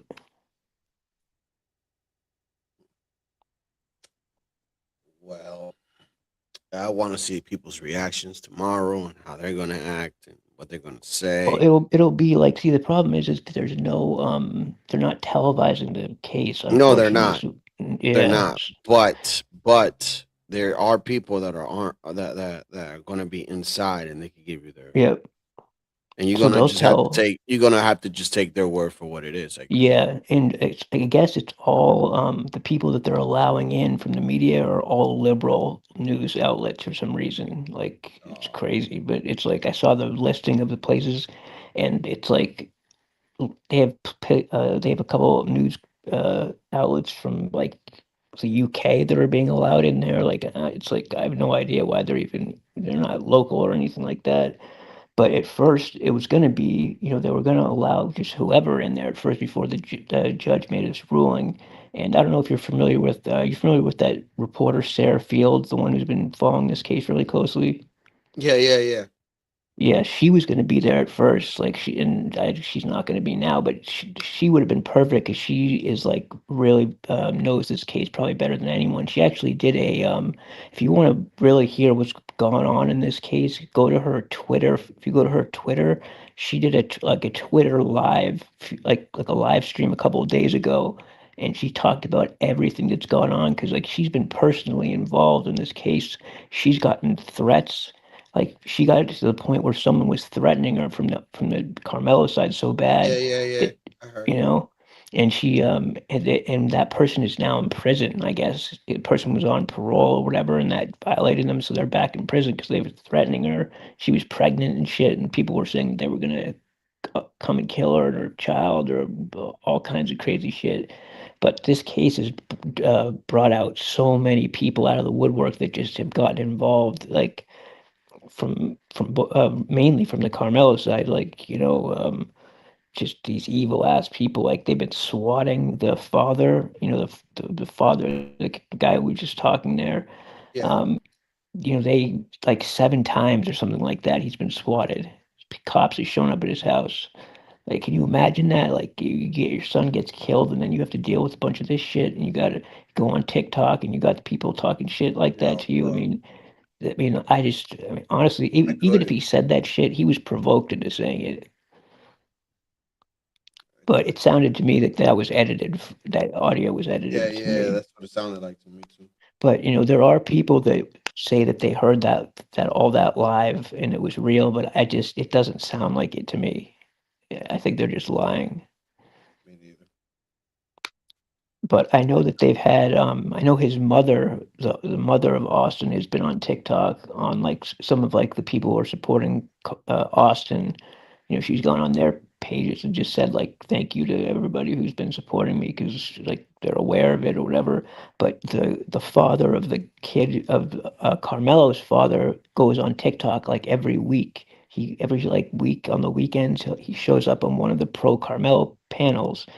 And I just feel like that whole shit, the way his family's handled this whole thing is destroyed any chance that he had at getting a light sentence. Because he's made them so disliked, like they're so hated because the way that they behaved with this whole thing. Like they could have from the beginning handled this differently and like, not been so they kicked the father of the other kid tried to show up at the you're aware of that, Yeah. right? Yeah, I was aware. That was the dumbest thing they could have done because that was their only shot at maybe like making a connection with that guy and getting him to not make a bad victim impact statement. Because when he does that, he could sway the jury and the judge, and maybe give him a lighter sentence, like if they had handled that differently. But by kicking him out and targeting him the way that they have in the harassment and shit, now he's gonna go in there and he's gonna say like the worst possible things to get that kid as much time as possible, as he should. But Only it's time's just gonna wait and see. You say 2 weeks. I think it's gonna go stretch like probably like a month and a half or something. I could be wrong. well, I don't know. But I mean, I think I just based on what people have been saying about cases like this, like similar cases, there's not a whole lot of complicated shit in this one. It's not like they have DNA evidence and like, his defense team is not trying to prove that he's innocent. So that takes away a lot of the stuff that would normally take up a lot of time. Because there's no alternate like theory about another person. Like he's already saying he did it, so now it's only a matter of did he do it in self-defense? And that can be argued in pretty time, at least from what I've heard of people say about past cases where people have been in that situation. Um, but I mean, it depends on, again, it all depends on what evidence they have. If they have a lot of evidence that needs to be looked over, then maybe, yeah, it could be longer. Um, I just think that they're kind of in a tight spot just because there's not a whole lot of room for, like, the prosecution has not offered a plea deal in this case, like, nothing. They've not offered. So that shows right there that they have a very, very strong case. Like, they're not Damn, not even a plea giving, deal. no, nothing. Like, you'd think that they would offer him, like, like drop it down to involuntary, like voluntary manslaughter, whatever in Texas they have. They don't have, like, they don't have second degree, first degree there. They have like murder, and then like, you know, there's like one that's below that. It's like where if you didn't mean to do it, but you did mean to hurt the person, but you didn't mean to kill them. But they haven't even offered him that, and that says a lot right there about what the kind of evidence that they have. That means that they know that they don't need to worry about what's happening at a trial. That they got him dead to rights. So, and I think that they'll probably. I mean, it's going to be very interesting to see how his defense team approaches this. What their tactic is going to be like, because they can't follow what these people on TikTok have been saying. All this nonsense. It's not going to work in court. Like, and another thing is, I wonder if the kid's going to get on the stand. Oof. Ooh. If I was them, I wouldn't. I wouldn't. I mean, I would, because then you would have to sell. You've probably been practicing this acting for a while. Yeah. I was gonna go. It's like, yo, son, when you get there, you're gonna tear up. So Yeah. If he gets, I mean, the problem is though, is he's not going to be able. He's kind of in between a rock and a hard place, because if he doesn't get on the stand, there's not going to be anybody to tell his side, because his lawyer can't argue for him. Can't say, can't talk about what happened because he wasn't there. So if no one else is going to be there to argue for him, he's got no witnesses like that are going to be up there. he's fucked, because He's you want to fucked. know Yeah, he has to he's take the fucked stand. because you want to know what's funny is he was in Metcalf's tent, right? Yeah. Which would indicate that there's people that know Metcalf that were there. You understand? Yeah. Yep. So what do you think they're gonna say? I mean, they're not gonna take Carmelo's side. One of the witnesses is Carmelo's coach, who is a witness to this thing. So I mean, he does that, but he's a witness for the prosecution. So, I mean, the only chance he possibly has is to take that stand. But the problem with that is he's going to have to answer some really difficult questions, because he's not going to be able to just say he put his hands on me. They're going to say, "What do you mean he put his hands on you? What did he do?" And he's not going to be able to give a legitimate answer. Like, he can't just say, "Oh, well, he pushed me." He's going to have to say, if he doesn't have a good reason for it, they're going to rip him apart on the cross-examination. And they're going to get him angry, and I bet you they get an emotional reaction out of him. That's what their goal is going to be to rattle him. Yeah, to get him angry. Get him pissed off and show the kind of anger he has, and show that he's capable of just being a killer. Mm-hmm. Sure. But I wish we could see it, though. That's the only thing. If that was going to be televised, that'd be great. That would be great. But I'm probably going to review a lot of, that law channel, whatever they have on YouTube. Yeah. Yeah, because Yeah. they'll probably get the best accurate information. Yeah, I can't wait to see what happens. I'm going to be tuning in a lot to see what happens in this case, because I've been following it from just about the beginning, and I just want to see what maybe, I don't know if I know they're not televising it, but they may allow video clips. They may allow like certain things to be videotaped in the courtroom and shown on the news. I don't know. I mean, I'm sure they'll have certain parts where they're allowed to show something at least. If it wasn't for all this damn publicity around the case, the whole thing would be televised. But it's because of these stupid supporters of Carmelo, all the threats they've made. Like you have guys on TikTok talking about there's a white gay guy Yeah, on yeah, I TikTok. saw it. The You, bald dude, right? yeah, yeah, yeah. You saw that guy? Yeah. Yeah, I've argued with that guy on TikTok before. I've been in on panels where he's on there, and I've gotten into it with him. That guy, did you hear what he said? He was going to be on the rooftops, like shooting people and Yeah, shit. yeah. If they like did the whole charcoal thing with the Yeah, yeah, pickup but trucks yeah, and shit. yeah. He said, I'm going to put you with Austin if you. Yeah, I heard that shit. I mean, it's like, dude, they gotta like arrest that guy. Like, that's the kind of guy who would do it too. Like, you can tell, Oh, like and there's he's a guy fucked with up. dreads that said the same thing. He's like, I'm gonna be from the top, looking down or whatever. I mean, And that's crazy, man. yeah, he was saying that, and now I think the FBI is investigating his ass because they Yeah, they need reported to, him. man. They need to. They need They to. Like, reported especially him. that gay dude, that gay bald guy. He'll go there and do that. I swear to God, I've talked to him.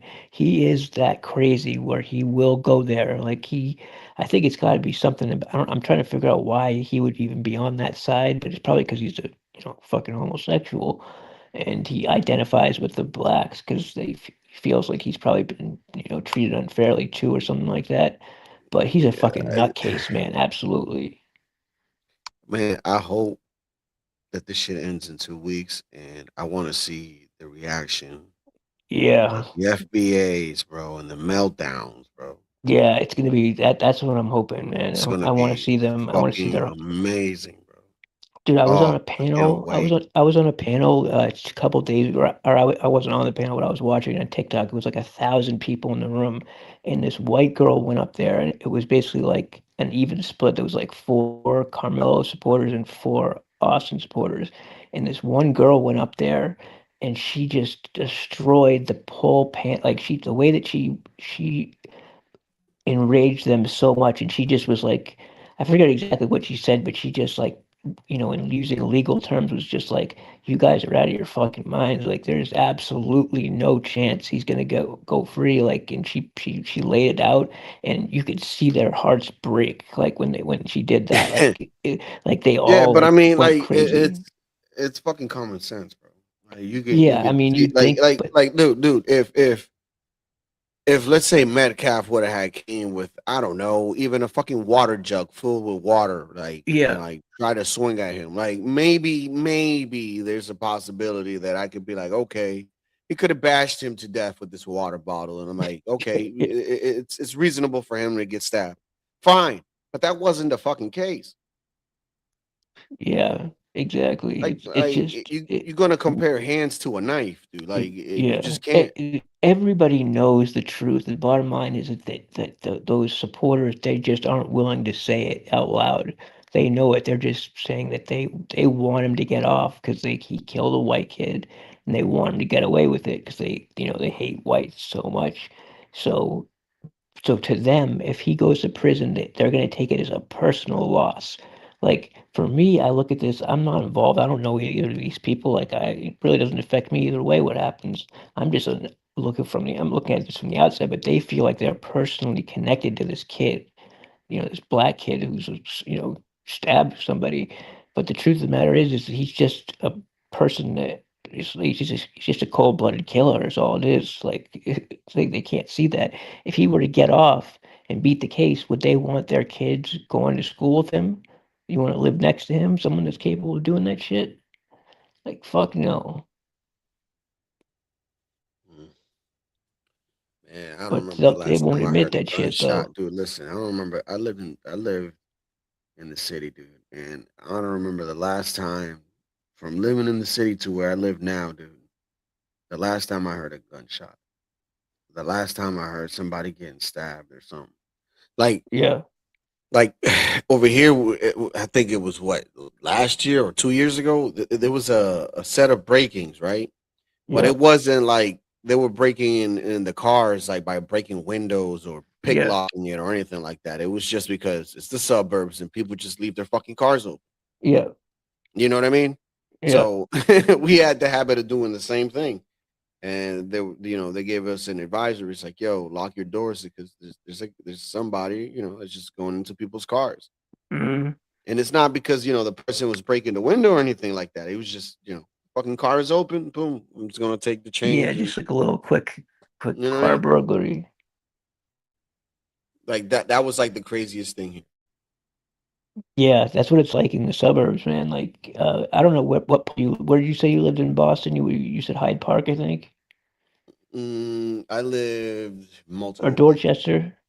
Yeah, but Dorchester would be Yeah, what part of Dorchester were you? Blue Hill Avenue area? one. Nah. I lived in the part that, to be honest, dude, when I first moved there, but then it started getting gentrified during the years, dude. Oh And shit yeah, changed. yeah, yeah, Like really. Like it really changed. Like yeah, yeah. Dorchester now, man, it's like a nice well, place it's to live. expensive. Yeah, I mean, Like if my you go to like father grew up in Dorchester, the man. lower mills parts where the old chocolate factory used to be. Is that down by It's Lower Mills, is that like Dorchester. south? That's like where all the white people live. Yeah, That's where Mayor Marty Walsh, I think it was his yeah, name. That's where yep. he lived. Oh, okay. So yeah, Yeah, that's a yeah. I decent passed by part of his town. house. It's a I decent passed by area. his house all the time. I didn't So live did that far from him. so did you have a you in like a triple decker or one of those like Yeah, big apartments? a brick triple decker, if you could call it that, because it Yeah, was made out of brick. yeah. So it Yeah, no, wasn't those are like, pretty nice. Like, and inside, believe it or not, it wasn't like drywall. It was actually hard cement, bro. Like if you try to yeah. punch the wall, you will fucking break your hand. So so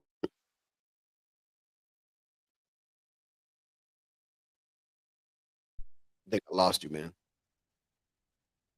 you can hear me? Yeah, now I can hear you. Okay. Yeah. Yeah, that's a must be a newer was it a newer building? Refurnished, you could say, but not new. Yeah. Yeah, was it like a newer building or one of the older like houses they have there? It was probably one of the older units. I want to say Yeah. probably it's 1920. I'm trying to think of where exactly, like what area that is, because I worked a lot in Dorchester when I was because I just moved out of Massachusetts like back in Dorchester's 2024. huge, bro. I know, yeah, What's it's Dorchester and Cambridge, bro? That shit's fucking huge, bro. yeah, and I did not they realize all how big Cambridge was, bro, until I got oh, dude, lost, man. yeah, Cambridge, dude, dude, you know what? You know what happened to me, man? When I first got my license when I was 16, um, I tried to go driving, and I'd never driven in Boston. I barely knew Mhm. how to drive at all. And one night we went downtown, and we spent about 5 hours. 'Cause I was trying to get back on 90 East, going back towards Yeah, like yeah, yeah. Newton, Wellesley, that area. But I accidentally got on the Tobin Bridge and went Oh across God. into Chelsea, So you took and Route 1. yeah, and then and back this is years ago. There was no GPS, nothing. We didn't know what the Oh, dude. so we were MapQuest literally days. like we ended up going all like I'm talking about. We didn't get home until like 3 o'clock in the morning because we were calling people on the phone like, where are we? Like we ended up over in we ended up all the way in fucking first we were all the way up in um Medford. We went all the way up to like Medford and Peabody up in North Shore. Then we came Oh, back. damn. I was about to say that. I was like, damn, please don't tell me you went like all the way to Peabody, bro. At that point, you were just about to enter New Hampshire and We all were these like fucking places, bro. in Like, what that the fuck? area. Yeah, no, Jesus, man. we had no sense of direction because we'd never Oh, fuck. I had never even been to Of the a North Shore distance at that that is? point. You know how far of a distance that Yeah, is? and but you have to understand. I thought that we were driving in the right direction. Is the thing. Like I thought that this like I'd never driven Damn, over. man. I'd never really been over there. So I was like, From this that gotta be distance, like to, let's say, from Wellesley to there, that's probably it's like like an hour. It's like an hour drive. a good 50 miles, man, or more. Yeah, like and we ended up all the way. The last place we went was we were in Belmont, at some old closed like mental institution, and like we called someone on the Yo, phone. They're like, Belmont's expensive to live. yeah, yeah, Yeah. but they have an old, like they used to, they used to have state like mental asylums. They closed them Yeah, down, yeah, they closed but them all down. if you and for some reason in Belmont they have a number of old like closed up hospitals Yep, like that yep, used yep. to for like the criminally insane that they don't have anymore. But we ended up at one of those abandoned hospitals, and we were talking to someone on the phone. They're like, "Oh yeah, take a left at the mental institution." We were like, "What?" So like, You yeah, know there's a that mental institution they right there. made those into apartments now. Oh, did they? I think it was Yeah. like it was called like Met State. I think it was called back in the day or whatever. That's what they But do. yeah, no, we had Even the people looking churches that up. have closed down, they make Yeah, them into luxury apartments. dude, you should see the difference, man. Like the real estate compared to where I am now, compared to Massachusetts, it's insane. Like literally here, you can have a building like in Jackson, there was a church in like the shitty part of Jackson that caught fire and no one did anything. I'm talking about they let the church burn all the ways down as far as it went and then they never cleaned it up. So if you go down there, there's a church that's just been burned out and no one's ever done shit about it. It's just still sitting there. Like it's literally like it's like they don't give a shit about the properties one bit. Like they are dirt cheap. Literally just like you can get it for nothing in Where's some of this? these Where you're areas. at? Yeah, in Jackson, Mississippi, like in like the hood, and if you go Yeah, but into like Jackson's a small city, but so it doesn't like I could drive, from where I am, I'm in like the one nice part of the city, northeast. But if you drive like if I drive 5 minutes, 10 minutes from where I am, I'm in the hood, like yo, the but is hood, that like is where that you don't true? want to go. I heard something like that it where you at apparently education is actually climbing up way faster than most other states. Yeah, Mississippi did have a big increase. Like for a while, they were like, the last in Also, it is last true. place. Yeah, it is true. It's jumped Wow. up. Like I'm not saying it's jumped up a lot. I think it went from like 50th to like 40th or something like or 39th or something like that. So it has gotten better. But I mean, just it's a different world down here, man. Like when I first got down here, I didn't realize how because I'm used to, I lived in California for 8 years and then I was in Massachusetts for a number of years. Like came down here and it's just a whole different story. Like property is just it's a different people don't value property down here the way they do in Massachusetts. Like, Massachusetts, you have a property in the suburbs or in Boston, you're sitting on like $1 million right there if it's Oh, nice. easily. Dude, I sold my house in Massachusetts in 24 for I think the final sale was 925,000. And with that we were able to pay off our mortgage and then come down here and we bought a much nicer place than like I would have ever thought I could live in for $500,000. We were able to pay it cash with no mortgage. And this house that I live in now is the nicest house I've ever lived in by far. Like it's like I never thought I would live in a house this nice, but it's just the property values are just different, man. You can Oh live no, on of course. like nothing. Like honestly, you can get by here. Acres, man. It's crazy, man. It really is. Like Acres, I don't acres. know how I would have survived in Massachusetts, man. Like the amount of money It's you just have to be able to expensive here, dude. afford. Dude, everything is just so much more expensive. You have to worry about like in the wintertime, you have to worry about paying for Mm-hmm. oil and for heat, all Mm-hmm. that shit, man. I used to Damn, pay so much money. how does it get over there in the winter?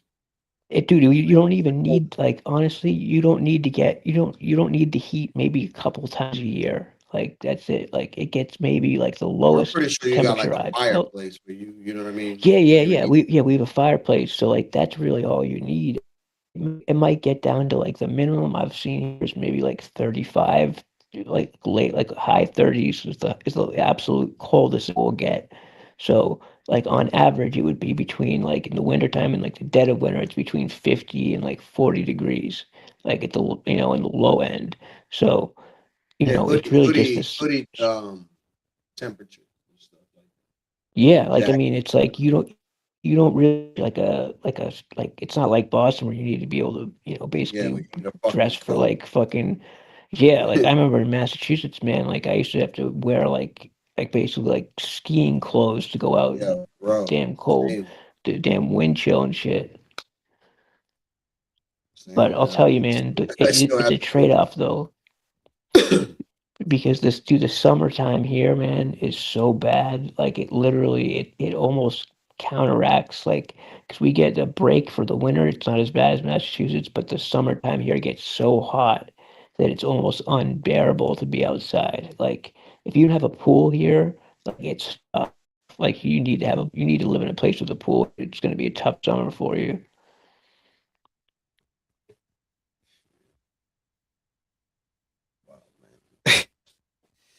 I mean, shit. I don't know now, but maybe in the future, Texas or Florida is what we're looking at. But chances is probably going to be Florida.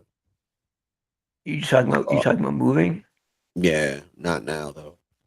Yeah, I mean, honestly, man, you can live so many, and like, yeah, Texas is definitely a good place. Like, there's a lot of different areas. You could go to the Dallas Fort Worth area, that's affordable, really nice area, and there's definitely parts of Florida. I mean, even if I when we were thinking about moving, the places we considered were South Carolina, North Carolina, Texas, uh, Florida and Mississippi were like the main places that we were looking at. Um, we ended up coming down here because my wife is from here originally and her family owns a shitload of land here.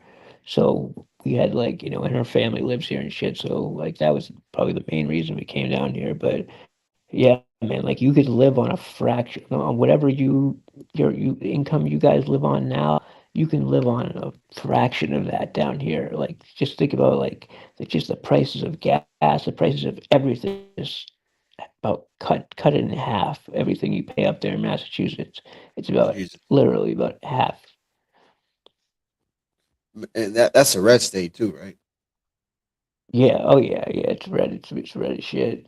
It's one of those Republican states you'll find really. I mean, as long as you're not like as long as you don't rely on any type of government service, because those are this is like the worst place you want to be if you're like welfare or like you Mhm. rely on any type of government service. But as long as you're not on any of that shit, here's a perfect place to live. And you know, um, you can make, whatever you're making in Massachusetts, you could make the same thing down here and you just would be able to get it. You'd live just for so much cheaper. You just see so much more money in your accounts. In Massachusetts, I was just used to all my money coming in and going right back out. Dude, y- You know, shit, man, you ain't got to tell me. yeah, I mean, but just we got getting rid of that mortgage was a huge thing. Just not having a mortgage cut everything. Like if I stayed in Massachusetts, man, I don't even think if I would have sent my daughter to private school because it would have been like 50, $60,000 a year. Oh yeah, over Here, here, easy. I send her to a nice private school here.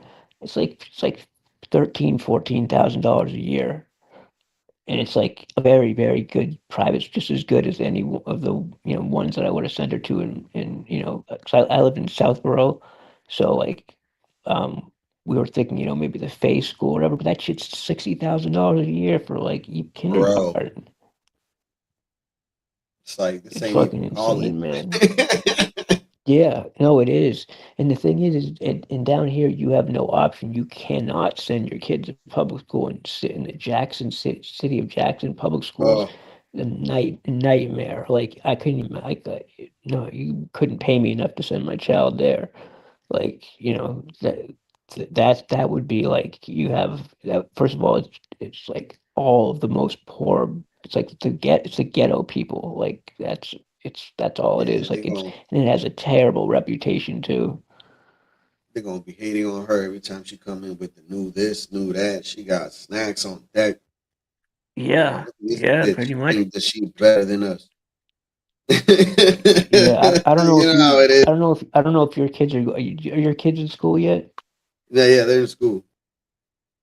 First, I Okay, had them I in mean, I had them in private school when the oldest one from pre-K to like the first, second grade, I think it was, and then we moved over here. So the public schools around here are not bad. Where I live, I'm not Dude, gonna the say public where I schools live, there are good, man. but over The here, public some of the we're pretty good. schools there are really good. They have a what is it? I believe it's a 81 percent graduate, which is not bad. Yeah. That's no, it's I think Massachusetts has some of the best public schools in the country, man. Like, where I grew up in Newton, like the public schools Yeah, there were Newton has damn pretty near good like, schools. yeah, dude, like you didn't even need to go to private school there. Like it was No, like you the didn't. school was damn near just as good. What is Brookline too? What's that? Brookline too. Brookline. Oh yeah, dude, Brookline High, and like any of those schools, Wellesley, Needham, Newton, like any of those places, even like Framingham and fucking Waltham, like any of those places, you'd be your kid public school there. It's nothing like having to go here, man. I can't even imagine what that life would be like with having sending your kid there. Like you need to send your kid with school with a knife. You go in there. Like I was just like when we got out of Boston, I was like, I'm glad because I did not want to send my kids to public school in Boston, Yeah. not in the Did you city. go like no, I don't want you to tell, obviously I'm not asking you where, but did you go north of Boston, south of Boston, or No, west? south. I went south. You went okay, so I'm in yeah. Yeah, no, there's I some guess nice I'm in like areas in the down South there. Shore. You could just say South Yeah, Shore. yeah. Yeah, I love the South Shore, man. Yeah, I same used here. to go to I It's used to just go peace. to yeah, I used to drive down I used to go to Nantucket every summer when I was growing up because my family had a house on Nantucket. So I used to go down drive down Route 3 all the way to I think it's Route 6 down in Hyannis. Um, but yeah, man, and especially when I was working, I was working, PI cases there in Massachusetts. I spent a lot of time down in like I worked cases. Let me think. Kingston, not what's it called? Right next to Norwell. It's called Kingston, I think it is. Kingston. Yeah, Kingston, I think is what it's called. Um, and then there's a couple other nice towns like that I remember driving through Kingston, down the Plymouth, South Shore. Hyannis. Yeah, Plymouth, yeah, yeah, all that stuff. Like it was, I used to enjoyed going down there. I wasn't as a big fan of the North Shore at all, Plymouth has though. some good beaches. Yeah, yeah, but it's honestly it's a trade-off because living in Massachusetts and Boston, I love the city of Boston, and like it just if it wasn't for the price, I would have stayed there. But I mean, it's just coming down when you come down south and you live, you have to to trade off because you don't get the same quality of everything. Like the food down here just isn't as good as what you'd expect in Massachusetts. Like, I've yet to find a single pizza place that has like legitimately like real pizza like you do find in the Where Northeast. in Mississippi? Yeah, in Jackson, like in this part of Jackson, like if you go to any pizza place here, like any like it's all just like like the lowest grade pizza that you could possibly get. Even the places that are supposed to be good, it's like a far cry from anything you'd ever get in especially like the North End. And you ever been to the restaurant Santarpio's in East Boston? Oh yeah, yeah, yeah. I used to go to Dude, I school. I used to go love to that school place, man. with his kid. Dude, that is like one of my favorite places of all time, like in my Used to get life free that I've pizza and shit been every to. time we used to get off of school Dude, getting how high. good is that fucking pizza, man? Oh, fucking That awesome. shit is so good. It's like almost like a different like I've never had anything that compares to that. Like they really know how to do that shit. Like Yeah, you just don't get that down here. Straight up Italian, mobsters and shit. Yeah, that's the thing you don't get. And the funny thing about that place is it's all cash. If you're no, they don't do any other. So Nope. like it's all connected to some. I'm sure they're connected to some kind of like organized Oh crime yeah, or they some are. shit like that. Yeah, I've heard they were. they're like the one place where you still to this day, like if you go in that restaurant, they don't Alleged. have anything except for cash. It's all you can pay with. Tapios, man. Right in East Boston, right under the bridge. Yeah, right before you get to the airport. I used to go there anytime I had a case that was right anywhere near there. I used to always go there afterwards. That's one of the things. There's nowhere around here like that. Like there's no place that's quality. Yeah, for real. Yeah, I mean there Like just there just isn't. who is it? Can't remember if it was in Vegas or California, but it was this guy. He's like from New York, and he had the same issue. And he's like, he found out the problem. He's like, the issue is that it's the water, bro. The Like water? so, yeah. So there's like you see in New York, we make our pizza with the tap water from New York, so you get that pizza, whatever. So Yeah. what he does is he gets the dough made in New York and makes the pizza out in California or Vegas. Oh, issue. Yeah, Yeah, so that's what that he makes did. So sense he because has a like restaurant like that. So now he just gets the dough shipped, and he yeah, yeah. you know the because I lived out in California for about 8 years, and it was like I lived in just south of Los Angeles, so I was in that LA area. There was a couple of places there, but California had so many other good restaurants that it didn't really matter that much. Like they had some good Italian restaurants you could go to. Around here, there just isn't any good restaurants. Like literally, there's nowhere you Yeah, could be for like, real. oh yeah, let's go pick up. Like not There's even just no, barbecue, there's dude. I mean, like, I mean, I'm not a huge fan of that type of food, but like even the shit that Mhm. I've had, it just is not quality. Like it just there's just something about it. It's just like Yeah, nigga, how it's the hell you just like survive? dude, I honestly, man, I eat a lot of. I mean, I obviously I buy all my food. I don't eat out anywhere anymore. Um, like you can still get obviously, you can get good steaks and good, shit like that from the grocery store. But and my wife learned how to make pizza. With her with. She rolls the pizza my wife makes is better than any pizza place you could get around here, in my opinion, at least, which is kind of sad because their pizza is not like that great. But uh, you go around here, man. You'll get like the thing about some She real said, low quality shit, like some like Little Caesars pizza. You ever been to that place? yeah, yeah, yeah, It's like trash pizza. It's like yeah, that's what yeah. that's what this pizza is like down here from everywhere. You go in there, you get it. It's just the same.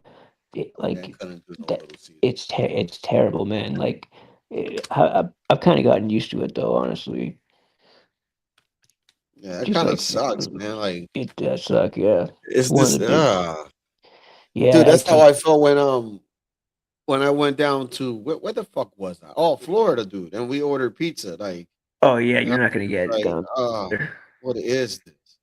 Yeah, they're not equipped to make it, man. It's a different culture. It's not like in Massachusetts, man. Even like just any mom and pop pizza place is pretty decent there. Like even like Yeah, it you doesn't even whatever matter the city you're rates in, either. I yeah, noticed. like how in Massachusetts every town has like a town or pizza or like Yeah, yeah, yeah, yeah. Newton City Pizza, Waltham Pizza. Those places are all usually pretty damn good. Like at the very least, they're decent. There's not any places like that here that like, you can just go to. Like You know they're what just pizza is good? what's that? Um, you know what pizza is good? Which one? You know the McDonald's right there on Mass Ave? Yeah, you mean by a Copley Square, kind of? Where the methadone mile is. Oh, I haven't. I don't think I know exactly which one you're Mobile talking there. about. There's a mobile there, and there's a McDonald's there. So it's What's the pizza place called? shit. I forget the name, but it's literally like it splits right in the split. You know what I mean? Where you can Yeah. it connects to like I-93. Right. Okay. So you're talking Yeah, about over by like Boston City Hospital, kind of. yeah, yeah, yeah, yeah. Yeah. Literally right where the Hilton is, I think. Yeah. Yeah. I don't think I've actually been to that one, but I've been to a lot It's of the places in expensive. the North End. Yeah. Yeah. So is it like an Italian restaurant or is it just like a pizza place? It's a pizza place. I think it's owned by some Puerto Ricans, but Oh, really? oh, dude, this shit is good. Yeah, man. Like that's what I miss more than anything. Every time I go Like it's back like a there. $25 box of pizza for like maybe two or three toppings. Yeah, yeah, yeah. I mean, dude. Honestly, man, I'd be willing to pay it like around here, man. Because this shit it's just bad. Like in the pizza that people think is good around here, if you ask people what's the best pizza place and you go there, you're gonna be like, "What the fuck is this shit? Like, this is not pizza. Like, this is like this looks like some." Honestly, you can get better like microwave pizzas, or like the pizzas you put in the oven, the frozen ones. I hear Red Robin is good as long as you're making like in a pizza oven. Dude, there's one place that I get these Red box Ribbon, I think pizzas it's from. called Red Ribbon. Red Ribbon. Yeah. There's one called it's like Sophia's or something like that. That's what I've been eating for pizza. It's like this, and it's made supposedly it's made in New York. Me personally, I like the thin crust. If it's frozen, yeah. But that other shit with the dough, I can't do it. You know what I mean? But my favorite type of pizza is pan pizza. Like so, like those are the spots that I look for in Boston where they make it in the pan. You get the crusty, the crispy crust. Oof, that shit be popping. Oh my lord! And the Sicilian pizza too. Oh man, in Medford. Yeah, yeah, man. Oh, dude, that's like the because that sauce is like kind of, dude. That's how pizza is in the Dominican Republic, just like that Sicilian pizza, bro. That's how they make it, and the difference is that they add. Guess what the toppings are? Yeah, man, I miss it, But man. believe it or not, you're gonna find it weird, but it tastes good, bro. It's corn and ham. What did you say it was? What was the toppings on it? Corn and ham. Corn and ham. Hmm. Where's the place you said? In DR, but it tastes in Dominican Republic, but it tastes just like Sicilian pizza. The only difference is that we have like a sweet sauce. It's not sugar, but it's like sweet. Like Yeah, it's kind of, instead of tangy, it's kind of like sweet in a bit. yeah. I Yeah, don't know if you've ever that shit. have you ever had the places that make the Detroit style shit? Yeah, I've been to Uno's. Uno's they make. Oh no, that's not Detroit. That's Chicago. What is a Detroit pizza? Like now let me look this shit up because I don't know what a Detroit pizza is. Because I heard a Chicago deep dish. I know what that is, but a Detroit pizza. Detroit. Detroit pizza. Detroit style pizza. What is this? Let's see. Destroy. Ooh, okay. That's oh yeah. I can fuck yeah. Yeah, Yeah. Let me man. pull this shit up. Ooh, Hey, what's fuck up? Urban landlord in the building. Oh man, yeah, some of that shit is good, man. Dude, there's a place in fucking I think it's Natick or Framingham that makes pizza just like that. That is really, really, really good. When I was in Southborough, I went there. It's different like than the normal pizza you'd get, but it's like it's fucking good, man. I gotta say. It looks exactly like that shit. shit, man. I would fuck this up. And we got Chicago deep dish. Not a big fan of the deep dish, man. I do. What the hell is this? This is too much cheese for me. That's why I never bought one of these. But I've had the chance to I come across these type of pizzas, but I couldn't do it, dude. Too much cheese. Shit would fuck me up. A New York style pizza. New York, Chicago. Let me see. See, I'm more of the this one right here. I like the Neapolitan. I don't know. I would have to pick the Neapolitan or a classic New York slice for sure. Yeah, boy. Oof. You getting me hungry. Let me stop. Let me stop. Yo, but this Carmelo shit, man. These people got no type of empathy or sympathy. It's all about my people. And it's like, yo, but if your people, like, it doesn't have to be about your people. It's just about the individual and what he did.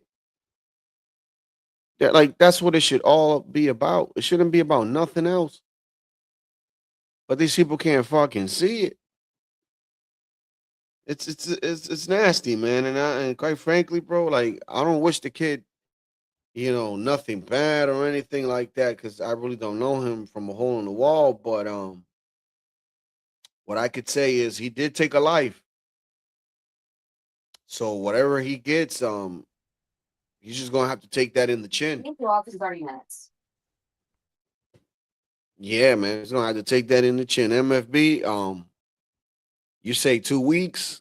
I'm saying a month and a half. Anybody else has any wagers to see how long this Carmelo Anthony case is gonna last?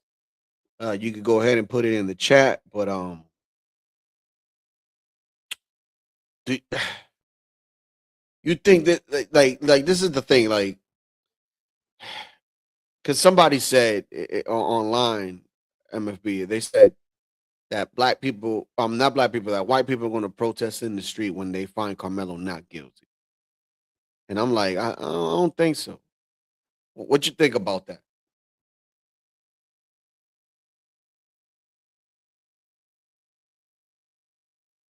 I don't know. I think we lost MFB. But yeah, man, I don't know. Quite frankly, I mean, they're gonna have their opinion. They're gonna say there are a couple things on the internet where they feel safe, of course, but I don't think they're gonna go out on the street and protest for this stuff. If anything, they just gonna say that they got the wrong call there. But I think that's about it. I don't think they're gonna take it to the extreme. Let's protest and destroy our own neighborhood type of shit. I don't think that's gonna happen. But yeah, man. Only time is gonna tell, and the case is tomorrow. So we're gonna see how that's gonna end up. Jury selection is tomorrow. We're gonna see what the dynamics of that is gonna be. If it's gonna be 6 men, 6 women, or is it going to be, I don't know, 8 women, 4 dudes? Only time gonna tell, and we're gonna find out. And what we won't find out is the race or anything like that, because I don't think the court is gonna let us know anything like that. But people will be interested in that type of shit. Me personally, I don't care. I think that if it should be down the line, 6 6, 6 men, 6 women. I don't care about the race or anything, but just even kill with that, with the gender. But yeah, man. Let me put a little commercial real quick before I get up out of here.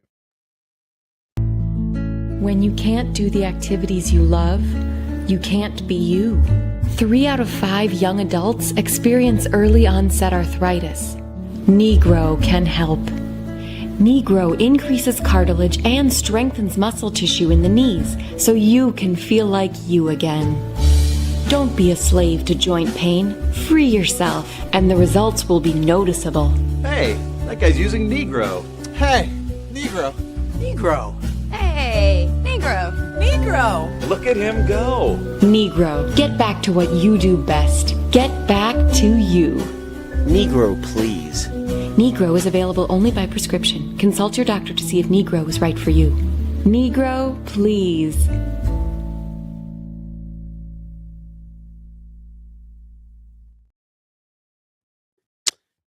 Yeah, it's a sponsor for Let's Talk About It, of course. If you got knee pain, I suggest you get some Negro and rub it in that knee, and you'll be good. Sponsorship, you get 50% off with Tino's code. Yeah. But damn, that's a little bit harsh, Ryan. Like, Brian? What you mean?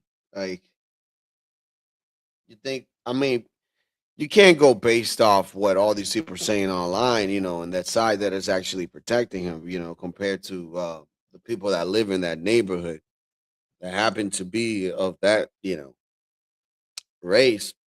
I don't think that they'll see it the way that most of these, other people are seeing it online, bro. To be honest with you. Yeah, man. Yeah, I don't know who's to say? I really don't know, but that apparently where they're from, Frisco, is very expensive to live. So one would assume that it's not the same type of mindset. You get what I'm saying? But then again, we did have Carmelo stab. It's not funny, but he did he did stab somebody. And so one can assume, one can only assume. But damn man, uh, uh, uh, uh, we're only gonna see what they're gonna say, man. But he looks guilty to me, man. I don't know. He looks guilty to me. He looks pretty guilty to me. And we're gonna see if there's gonna be racial tensions, which I doubt they won't be, but that's what people are saying. I doubt it. I don't think this case is that big in the sense where, because I don't think I've seen this shit on CNN or anything like that. I could be wrong, but the liberals are not making too much headway of this shit. So, and I'm not saying that they're the ones that control, the news cycle or anything like that. But usually both sides take the story, and it only seems like, Fox and maybe Max News have talked about this, but not everybody else. So I don't know. It's interesting. So we'll see, man. We'll see. We'll see. Hopefully you don't have to worry about that, Brian, because like I said, it's a very rich neighborhood. But then again, you don't know how jury selection is going to be, because it's going to be between the defendant and the prosecution that get to select these people down the middle. So, yeah, man. And I don't know if the donations have stopped or anything, but listen, before I get up out of here, if I was in his shoes personally, bro, I don't even think you would see me in a courtroom. I'll be on a run. And when they ask the parents, "Oh, do you know?" I don't know shit. Yeah, I'll be in the room. I wouldn't even call my parents anymore. I'd be like, just forget about your parents, bro. Start a whole family. You don't got parents. Yeah, I'll be on the run, bro. Cause I mean, dude, you look guilty as shit. But then again, we don't know what they're gonna bring in when this shit starts and when it kicks off. You know what I mean? We don't know. We don't know what they're gonna say. We don't know how they're gonna try to play this. We don't know how they're gonna try to finagle it. But one thing I could say, if I was in his position, man, I'll be somewhere in Brazil, Cancun, or some shit. Yeah, I'll be gone, man. I'm gone to November, man. Like why John Clef? But I hope you guys have a good night, and we'll see tomorrow what they say with this case, man. Because I'm going to be following this, man, very closely, and I'll let you know what I've learned, and hopefully you guys could teach me what you guys have learned, and we can go through this whole Carmelo Anthony process and see what happens. But until then, you guys have a good night. Peace. Yeah.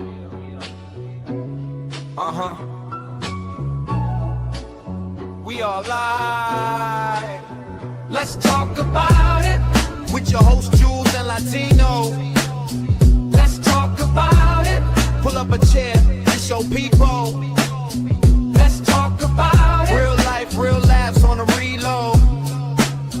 Let's talk about it with your host Jules and Latino. Jules got the gems, big facts. Latino bring the spice. No cap, 2 mics, 1 vibe. Tap in, turn it up, tell a friend. Let's begin. Let's talk about it with your host Jules and Latino. Let's talk about it. Pull up a chair and show people. Let's talk about it. Real life, real laughs on a reload. Let's talk about it with your host Jules and Latino.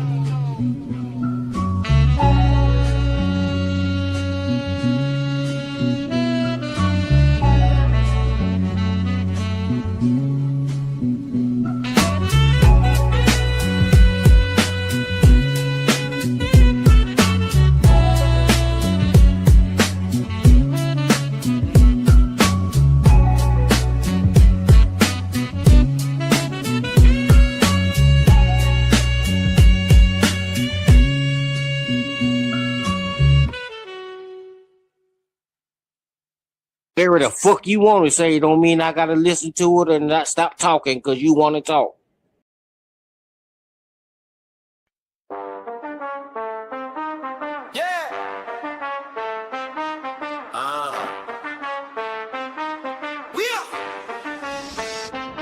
Let's talk about it. With your whole Jews and Latino. Talk about it.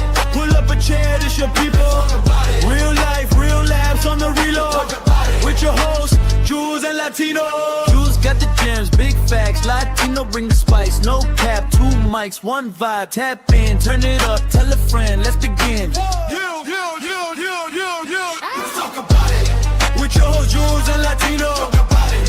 Pull up a chair, this your people. Talk about it. Real life, real laughs on the reload. Talk about it. With your hosts, Jews and Latino.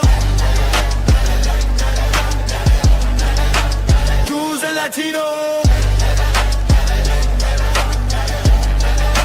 Jews and Latino. Come on, Latino, you gotta stop supporting this shit, OG.